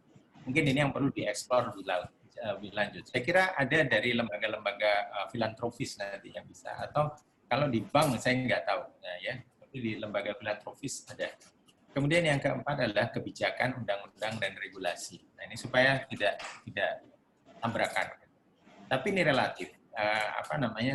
Environmental impact-nya itu lebih kecil daripada kalau berada di hutan. Atau misalnya batu bara tadi disebutkan. Itu meninggalkan lubang-lubang banyak. Kalau di sini, di tengah laut, masang itu tidak terlalu tidak mengganggu. Apalagi kalau dia tidak di permukaan. Tetapi tetap memerlukan kebijakan dan undang-undang serta regulasi. Kemudian yang kelima, kompetensi dan kapabilitas lokal. Ya, ini yang harus dibangun. Sekarang saya sendiri masih di Indonesia ini belum banyak gitu ya. Ini salah satu yang pertama saya kira public speak on this matters gitu ya. Jadi mudah-mudahan nanti akan universitas atau lembaga atau bahkan lembaganya Pak Dike dari Panji Laborta barangkali interested pada pengembangan ini. Baik, kalau yang ingin mencoba melihat video, ini video baru sekali saya lihat, ada yang mencoba mengkompilasi, disebut sebagai Amazing Hydropower Technologies and Hydroelectric Power Plants. Nah ini bisa dilihat di YouTube atau di search aja, silakan. Baik, itu Itu yang bisa saya sampaikan, Pak Dike. Oke, terima kasih Pak Agus. Sangat menarik sekali Terima kasih. pemaparannya. Ya. Assalamualaikum warahmatullahi Lama wabarakatuh. tapi Waalaikumsalam warahmatullahi wabarakatuh. Terima kasih atas pemaparannya. Karena saya melihat banyak sekali ini potensi Indonesia ya. Terutama saya dengar dari Pak Truna kemarin pas ngobrol juga di Nusa Tenggara Timur juga ada apa istilahnya potensi itu. Tapi memang tadi kembali kepada apa istilahnya investor ya. Investor untuk renewable energy ini masih sangat jarang saat ini. Ya, moga-moga saja kebijakan dari pemerintah sangat mendukung untuk berkembangnya energi renewable. Karena energi fosil kita makin lama makin habis ya. Walaupun sudah banyak eksplorasi di mana-mana, namun dia makin lama makin berkurang. Mungkin untuk sesi berikutnya adalah sesi tanya jawab. Kami persilakan kepada audiens. Mungkin 3 pertanyaan pertama dulu ya. Kami persilakan. Saya Pak Ferial. Silakan. Ya. Tolong disebut nama kemudian dari mana ya? Saya Ferial Pak dari pihak swasta ya Pak ya, yang boleh dikatakan sebagai pemerhati renewable energy. Nah, apa yang Pak Agus jelaskan itu bukan barang baru ya Pak Agus ya. Sudah lama di belahan dunia sebelah sana, bahkan produknya sudah ada Pak ya. Seperti Bapak juga tadi tampilkan beberapa produk-produk yang sudah real, bukan cuma teoritas di atas kertas. Benar-benar barangnya bisa kita acquire atau kita purchase. Nah, kalau kita kaitkan dengan kondisi di Indonesia, tentu saja kita semua paham Pak, maharajanya listrik Indonesia kan PLN ya. PLN. Apapun produk dari power plant itu renewable RUPTL lah kita sucinya ya Pak ya, Pak Agus ya.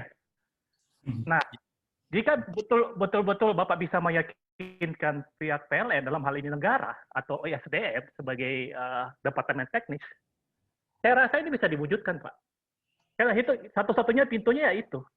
Proyek ini atau produk ini ada di RUPTL-nya PLN. Entah di tahun berapa, walau-walam. Tapi ada Pak tertulis. Tanpa itu ini hanya sekedar pembahasan dari satu seminar ke seminar, dari satu kuliah ke kuliah yang satu. Nah, mungkin Pak Agus harus menggandeng pihak-pihak yang punya power, tanda kutip ya Pak ya, supaya teknologi ini ada di RUPTL PLN. Itu pertanyaan dari saya Pak. Apa strategi Bapak supaya ini bisa jadi Pak? Mengingat seperti saya katakan tadi, penguasa kelistrikan Indonesia adalah PLN, tanpa RUPTL, tanpa tercantum proyek ini atau produk ini di RUPTL tidak akan pernah terwujud sampai kapanpun. Demikian Pak. Assalamualaikum warahmatullahi wabarakatuh. Waalaikumsalam warahmatullahi wabarakatuh. Silakan pertanyaan kedua.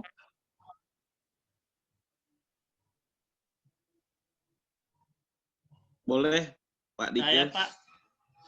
Lanjut dulu. Dari saya bisa Pak. Silakan, dengan siapa? Sebutkan namanya dan dari mana. Iya, saya Sakaria Selengara dari Kupang, NTT.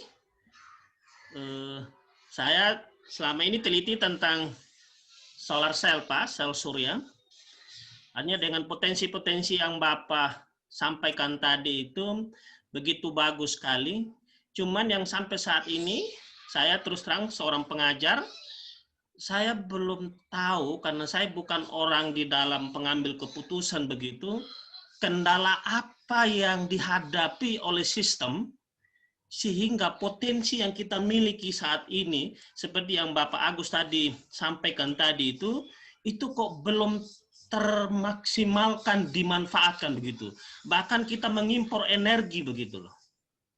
Terus terang saya sebagai pengajar saya belum menemukan hambatan apa yang dihadapi oleh sistem, baik itu pemerintah maupun pengusaha sebagai pemilik modal begitu Pak. Hanya itu saja saya punya pertanyaan Pak. Kita Indonesia selalu menyampaikan kita memiliki kekayaan sumber daya energi yang melimpah sekali, tapi toh kita masih minus pemanfaatan energinya, khususnya energi terbarukan begitu. Jadi bisa kendala apa sih yang kita hadapi secara bersama maksudku? Sehingga pemanfaatnya itu sampai saat ini belum maksimal. Bahkan di negara-negara Eropa pun itu mereka sudah maksimal begitu. Oke, ya. Hanya itu, Terima Pak. kasih. Nah, terima kasih Pak Tias atas pertanyaannya. Berikutnya silakan Pak Ahmad. Pak Truna. Ya, Ahmad Truna Jaya. makasih. Dike, ya. Assalamualaikum warahmatullahi wabarakatuh. Makasih Waalaikumsalam. panitia, Pak Agus Jamil, dan semua Bapak, Ibu, audiens. Jadi seperti yang Pak Dike sampaikan tadi, Pak Agus, tadi juga ada teman dari NTT ya, Pak Zakarias ya. Salam Pak. Jadi di, Iya, Pak. di Salam NTT balik, itu, Pak Ahmad. Bapak mungkin pernah dengar Pak. Jadi beberapa tahun yang lalu itu di Selat Gonzalo itu di sekitar Pulau Adonara dengan Pulau Flores, Pak ya. Pak Agus Jamil di situ. Iya, iya. Pernah ada sebenarnya studi dari Belanda, dari orang-orang Belanda, konsultan Belanda, kerjasama dengan Pemda setempat. Pada saat itu Gubernur NTT sebelum yang sekarang itu Pak Frans Leburaya itu kebetulan kelahiran Pulau Adonara. Jadi mungkin beliau ingin memanfaatkan arus di Selat Gonzalo itu sangat deras Pak. Saya juga pernah coba itu naik perahu itu kalau nyebrang kalau arusnya itu walaupun memang selatnya sempit itu cuma 5 menit sampai. Walaupun agak ngeri juga kalau takut tenggelam gitu karena perahunya kecil-kecil. Nah, jadi dari situ yang saya tangkap info yang saya dengar karena saya tidak terlibat langsung di perencanaan itu karena nilai pembangkitnya, turbinnya, tahapannya itu cukup besar sehingga mencapai hampir 1 T, Pak. Nah, supaya menjadi seperti yang disampaikan tadi oleh penanya sebelumnya, supaya bisa masuk dalam Blue Book Bappenas dikombinasikan dengan pembangunan jembatan. Sehingga waktu itu mau dimasukkan ke programnya PUPL. Nah, kemarin sempat hilang karena ya untuk kalau kita kan trafficnya dihitung lagi. Nah, tapi kalau misalnya sekalian jembatan di bawahnya ada turbin, mungkin maksudnya minta dipertimbangkan. Nah, terjadi pergantian kepemimpinan sekarang Pak Victor. Nah, namun kemarin Kemenko Maritim sempat meninjau lagi. Pertanyaannya gini Pak, saya tadi memang mohon maaf nggak dari awal. Apakah memang investasi untuk turbin-turbin di bawah laut tadi yang untuk apa ya? Kalau itu saya lihat kan seperti kayak arus pasang surut dari selat tersebut. Nah itu memang mahal Pak. Nah, kedua teknologinya, saya pernah dengar sepertinya katanya ada beberapa orang mentar waktu itu. Ya Pak katanya sebenarnya teknologinya bukan dari Belanda, tapi nggak tahu kenapa itu konsultannya Belanda. Gitu. Nah itu yang mengenai Selat Gonzalo ya Pak. Jadi mungkin bisa di googling juga. Pernah ada rencana, mungkin Pak Agus Jamil pernah dengar. Nah berikutnya keterkaitan dengan yang tadi bapak-bapak yang baik Pak Zakaria sama ini. Kita banyak energi alternatif. Seperti panas bumi pun, seperti di Sumatera Selatan, di daerah Semendo, dan di Flores itu DND lagi dibangun. Betul mungkin yang disampaikan oleh Pak Agus, resikonya tidak sebesar apa. Tapi kalau yang panas bumi resikonya besar. Nah, tadi yang menarik karena yang DND itu setelah dibor, ternyata air itu disuntikkan, mungkin komposisi batuan atau apa, jadi sifatnya asam. Nah, sehingga bisa merusak turbin dan perlu cairan khusus lagi untuk menormalkan sehingga nantinya biaya produksinya jadi tinggi. Nah, keterkaitannya ini begini mungkin yang pertanyaan pertama tadi Pak Ferizal. Memang penentu ini semua, sepengetahuan saya, setelah nanti hasil listrik itu keluar, itu akan dihitung apakah harga dasar listriknya itu masih masuk dengan PLN. Nah ini kan problemnya. Tadi Pak Agus Jamil juga sudah menyampaikan bahwa harus ada keberpihakan pemerintah itu mungkin nantinya ke subsidi. Kalau mungkin harganya terlalu tinggi, subsidi karena ini green energy sehingga masuk dalam itu. Mungkin itu pertanyaan saya, apakah betul seperti itu? Bayangan saya seperti itu. Nah, sebetulnya saya juga mencoba menginfokan seminar ini Pak Dike ke teman yang di PLN. Saya nggak tahu apakah hari ini ada teman dari PLN yang juga ikut hadir sebagai pembuka wacana. Nah, contohnya sekarang PLN pun lagi tertarik dengan energi dari pelet sampah. Nah, teman dari PLN juga bilang bahwa harganya sebenarnya juga cukup mahal untuk itu. Tapi mungkin bisa nanti ke depannya kan kombinasi dengan harga pengolahan sampah ini berapa daripada begini-begini sehingga masuk ini. Nah, mungkin itu juga dengan energi laut ini. Jadi kuncinya berapa sih sebenarnya beda harga produksi yang ada dengan yang normal gitu, dengan batu bara misalnya uap. Nah, berikutnya Pak, ada yang menarik lagi tadi disampaikan, maaf nih, sekali lagi ya. Pak Ahmad juga banyak pertanyaannya. Nah, satu lagi, yang irigasi, saya juga baru tahu tadi masuknya ini, tapi selama ini yang kalau mikrohidro biasanya pakai turbin biasa. Nah, potensi irigasi kita cukup besar. Kalau memang mau dipakai di saluran irigasi sebenarnya ya mungkin bisa dikerjasamakan dengan PUPR. Mungkin itu Pak, banyak di dalam otak saya, maaf nih. Jadi terlalu banyak, makasih banyak. Assalamualaikum warahmatullahi wabarakatuh. Sukses selalu. Ya, terima kasih Pak Ahmad. Mungkin saya persilakan kepada Pak Agus untuk menjawab pertanyaan dari Pak Ferizal. Yang pertama mengenai strategi apa yang bisa diimplementasikan sehingga kebijakan di RUU PTL itu bisa berpihak kepada energi renewable, terutama mengenai istilahnya hidrokinetik ini. Silakan. Baik, terima kasih Pak Ferial, Pak Zakarias, dan Pak Ahmad atas komentarnya. Saya rasa itu justru masukan bagus gitu. Saya sendiri kan baru pulang di Indonesia belum lama ini, jadi masih di belantara. Makanya saya sering dengar di PLN juga ada menjadi di geothermal itu kesulitan mengembangkannya itu adalah karena harus menjualnya ke PLN begitu. Sehingga tarif di PLN itu selalu menjadi backlog gitu, menjadi stumbling block untuk menghitung keekonomian dari proyek-proyek itu. Apalagi kita tahu tadi kalau di geothermal itu hasil dari dalam itu nggak tahu. Jadi eksplorasi geothermal sama eksplorasi eksplorasi oil and gas itu mirip-mirip. Cuma dia hasilnya bisa mendapat uang, tapi kandungannya itu yang bisa membedakan biaya biaya produksinya begitu. Nah, cuma masalahnya ini different industri. PLN kadang-kadang tidak paham kesulitan di eksplorasi. Di geothermal itu komponen paling besarnya itu adalah di eksplorasi juga. Saya lihat kalau saya pernah lihat grafik biaya di pengembangan geothermal itu eksplorasi besar gitu. Dan paling besar risikonya. Kalau biayanya mungkin nggak besar, tapi risikonya paling besar dan itu harus ditanggung sendiri. Nah, sedangkan di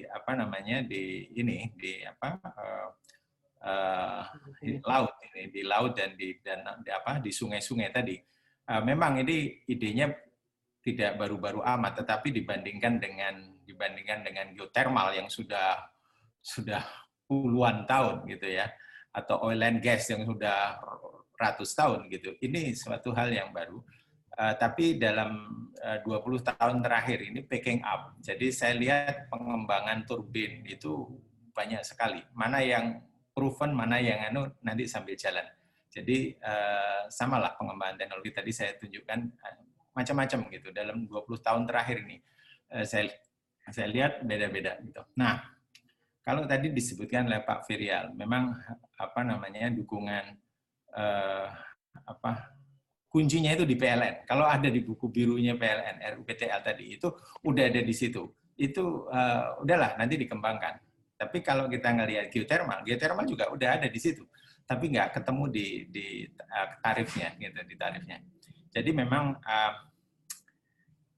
agak susah menyebutkannya, mau tidak mau pengembangan teknologi itu juga akhirnya menyentuh ke masalah politik gitu ya, politik. Jadi di kawasan-kawasan yang ada orang yang nanti nggak jadi pakai batu bara, padahal bisnisnya batu bara gitu. Batubara kan gede ini pemainnya ya, pemainnya. Jadi terus nanti yang apa misalnya fokus dari renewable energy berpindah dari sawit pindah ke tempat lain gitu. Wah, ini ada yang couplingnya kena gitu kan. Jadi terus mereka melakukan itu. Jadi agak susah karena saya lihat kalau tadi misalnya kita mau objektif gitu. Ukur pakai apa namanya EROI tadi, ya, energy return on energy invested itu biomass itu jatuh di apa terlalu mahal gitu, terlalu tidak efisien gitu. Apalagi penebangan hutan sekarang ada di mana-mana sangat luas sekali. Kemudian dampak environment-nya luar biasa, banjir dan lain sebagainya gitu. Saya kira yang tahu kehutanan akan bisa paham itu. Jadi seharusnya tidak ke sana arahnya. Seharusnya kita mengambil pada apa yang punya kelebihan kita. Tapi sekali lagi kita ini butuh orang sekampung lah gitu ya, bukan cuma sendirian, tapi harus ya Pak Ahmad ikut teriak di sana, ikut Pak Rial, kemudian Pak Zakaria sebagai pendidik juga. Jadi seperti itu Pak.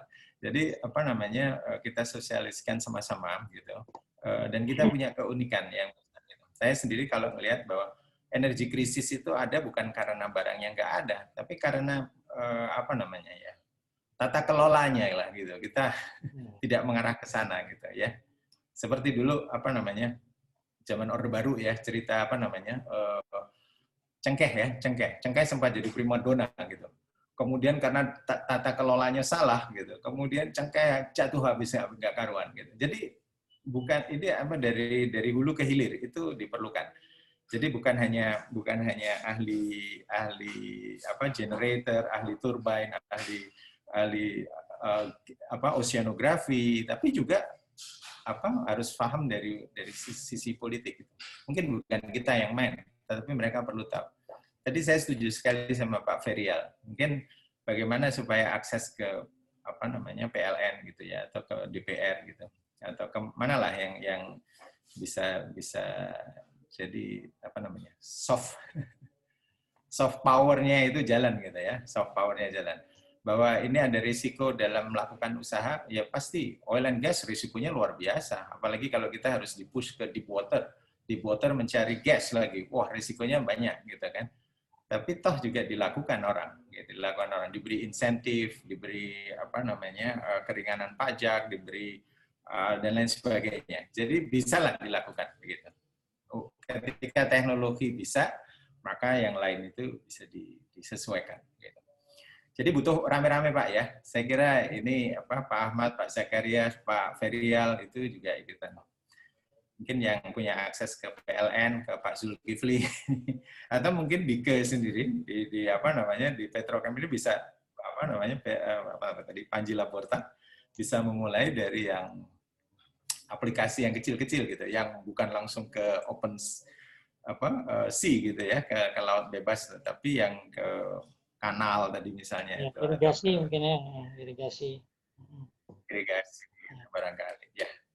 Gitu Pak, mungkin saya nggak menjawab semua, tapi saya terima kasih atas masukannya dari Pak Ahmad, Pak Ferial, Pak Zakarias. Saya kira bagus sekali kita diskusi. Terima kasih Pak. Mengenai tadi teknologinya Pak Agus, mengenai apa istilahnya, apakah memang semahal itu? Mengenai teknologi tadi, teknologi... Ya, teknologi mungkin macam-macam ya, dari 20. Saya lihat makanya pertama itu memang mahal gitu. Tapi saya cukup kaget dengan perhitungannya di Lake Siwa di Korea itu. Saya nggak lihat angkanya, apa namanya, papernya yang bagaimana dia menghitung. Tetapi ketika dia mempresentasikan, angkanya lebih rendah dari geothermal gitu. Lebih rendah dari apa solar begitu. Untuk menghasilkan 1 kilowatt tadi itu dia sampai ke 4 sen saja gitu. Wah, ini sangat menarik kan. Di geothermal itu 13 sen atau apa begitu ya, 13 sen atau berapa? Angin apa 9 sen apa. Itu pun juga harus perlu pakai itu kan apa PLN mau ngasih insentif gitu ya. Gitu. Atau kalau yang tidak berhubungan dengan PLN tadi, teknologi-teknologi yang tepat guna gitu. Tepat guna toh bisa dilakukan. Seperti yang saya lihat tadi di Jepang itu dia modular saja di desa-desa kecil gitu ya. Dan itu dalam undang-undang kalau nggak salah saya lupa apa itu Kalau menjual ke selain PLN bisa kalau di situ ada market yang PLN tidak masuk. Gitu. Jadi di remote area, gitu, di desa. Apalagi dengan adanya ini pembangunan masyarakat desa, dana desa segala macam itu, kayaknya bisa mulai dari yang itu, yang kecil-kecil dulu. Ya. Oke, terima kasih Pak Agus. Mungkin sesi berikutnya, saya rasa waktunya terbatas. Mungkin untuk satu pertanyaan untuk sesi kedua. Kami persilakan. Halo, Assalamualaikum. Waalaikumsalam warahmatullahi wabarakatuh. Dengan siapa? Assalamualaikum Pak Agus. Saya Nurham dari Brunei. Kebetulan Pak Agus Jamil ini salah satu mentor kami. Waalaikumsalam Pak Nurham. Ya, saya cuma ngikutin. Sebenarnya mungkin ini sangat menarik. Saya cuma mungkin ingin kebetulan saya bekerja di perusahaan Perancis.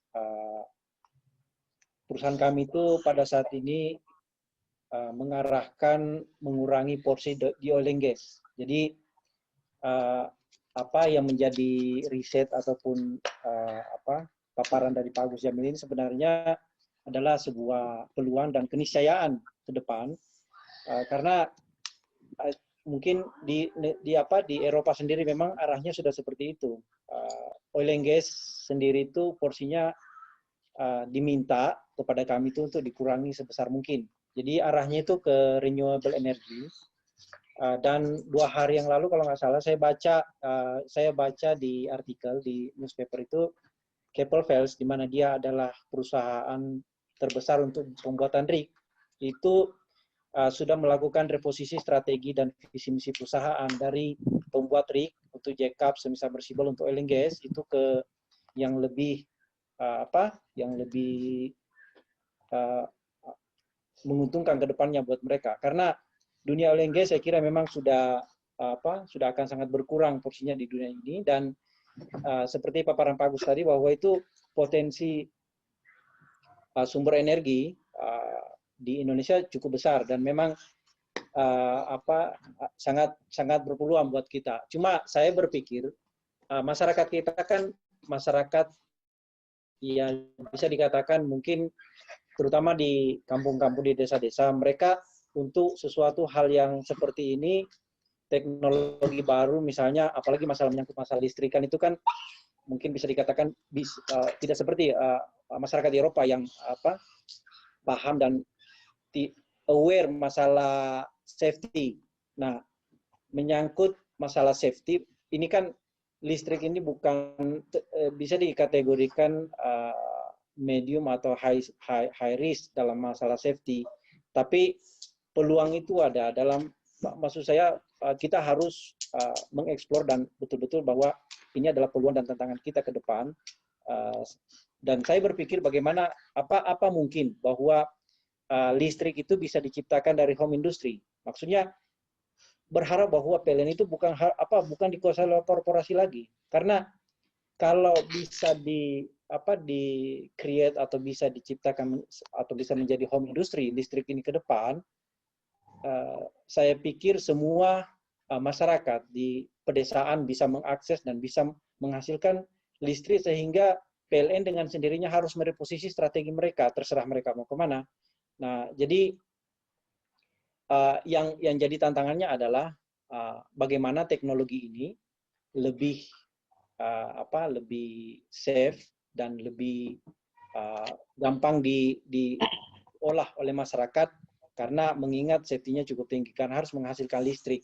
Karena itu yang kira-kira ada tidak bahwa menariknya bahwa potensi yang dianukan oleh Pak Agus tadi itu potensi-potensi sudah jelas bahwa itu adalah potensi. Sekarang tinggal barangkali mendetailkan ke teknologinya, bagaimana teknologi yang lebih ramah lingkungan dan lebih mudah diakses dan dan menyangkut juga sustainability-nya, dia bisa long term. Karena kalau misalnya kan kalau kita ceburkan ke dalam air laut kan beberapa material itu mungkin tidak butuh material spesifik yang bisa katakanlah bisa bertahan selama 30 tahun di bawah laut atau 50 tahun tanpa harus diangkat atau baru kemudian diganti yang baru seperti itu. Barangkali seperti itu pertanyaan atau tanggapan barangkali yang mungkin bisa ditanggapi Pak Agus. Ya, terima kasih. Tanggapan dari Pak Nurham ya. Silakan Pak Ya. Agus.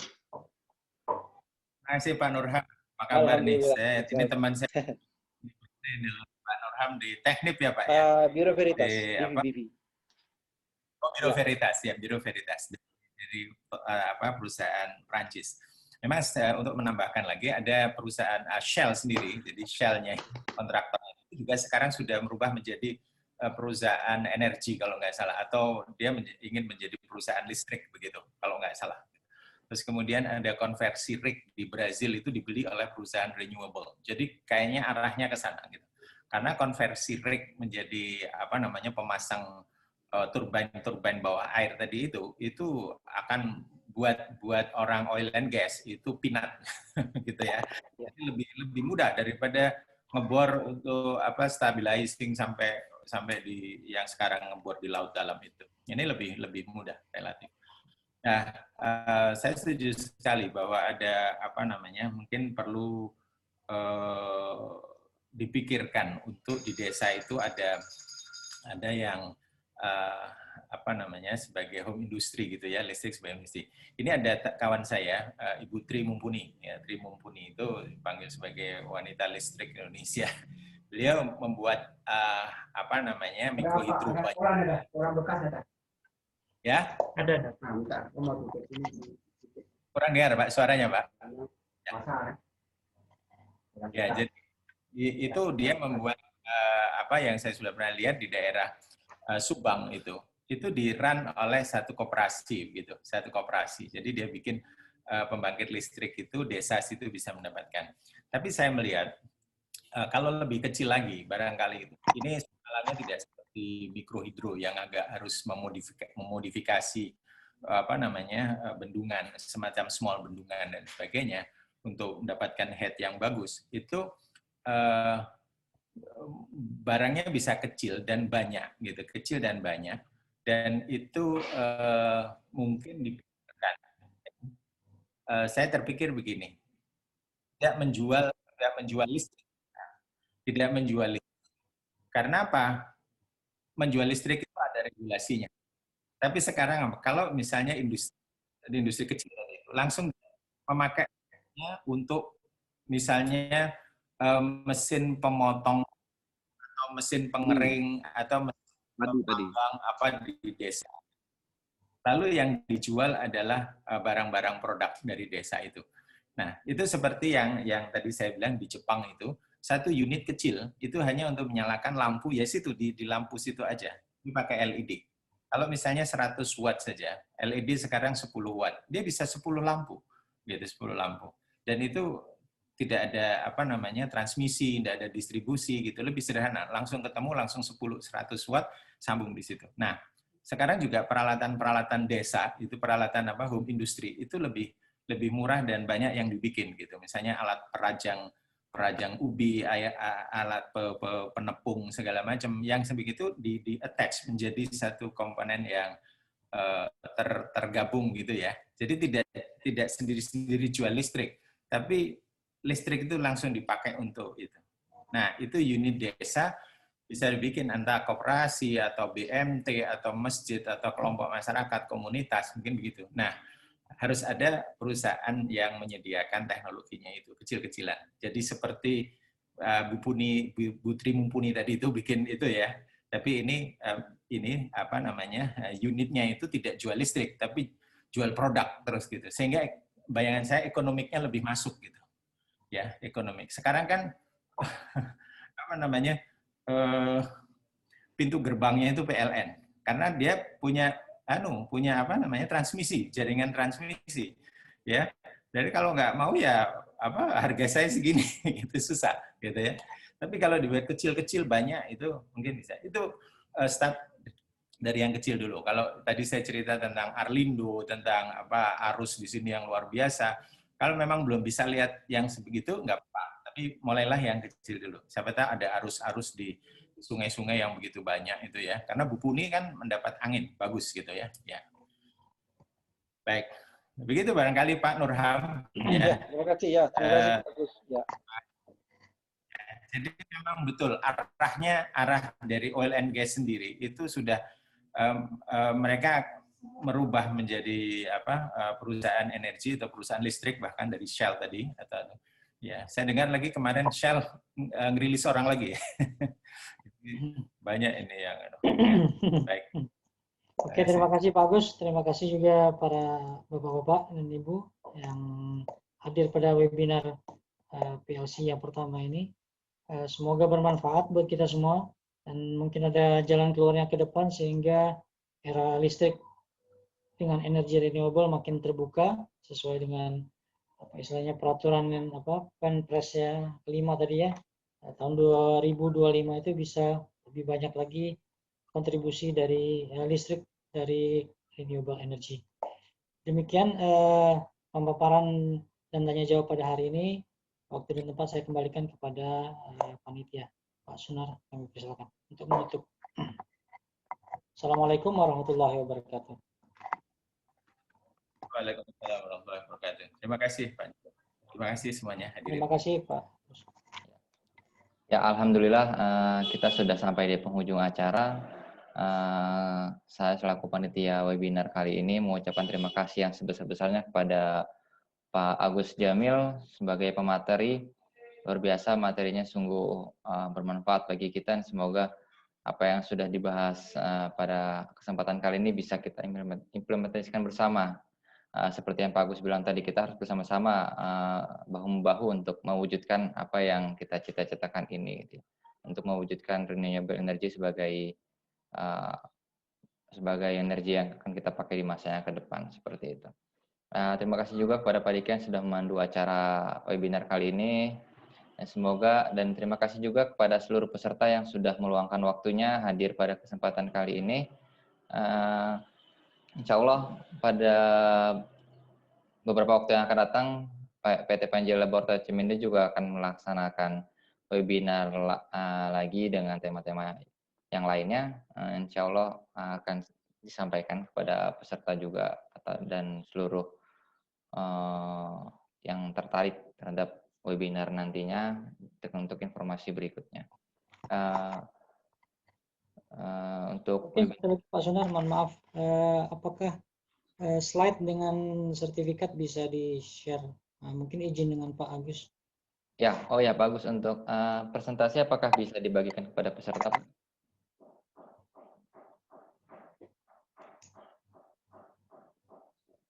Masih di mute, Pak. Insya Allah. Oh ya. Boleh, nanti berarti bisa di-share sekaligus dengan sertifikatnya. Ya, untuk peserta yang belum mengisi daftar hadir, sepertinya belum semua peserta yang isi daftar hadir dipersilakan untuk mengisi daftar hadir yang terdapat di forum chat. Dan nanti juga saya akan share di secara japri untuk beberapa yang belum mengisi. Karena form daftar hadir tersebut digunakan untuk penulisan sertifikat, pembuatan sertifikat yang akan dibuatkan kepada peserta. Baik, kalau begitu, insya Allah webinarnya cukup sampai di sini. Materi dan sertifikat yang materi dari pembicara dan sertifikat untuk masing-masing peserta akan disampaikan melalui email. Saya tutup webinar kali ini dengan lafaz hamdalah. Alhamdulillahirrahmanirrahim. Semoga apa yang kita dapatkan bermanfaat bagi diri kita dan bagi orang-orang yang berada di sekitar kita. Saya tutup. Wassalamualaikum warahmatullahi wabarakatuh. Waalaikumsalam.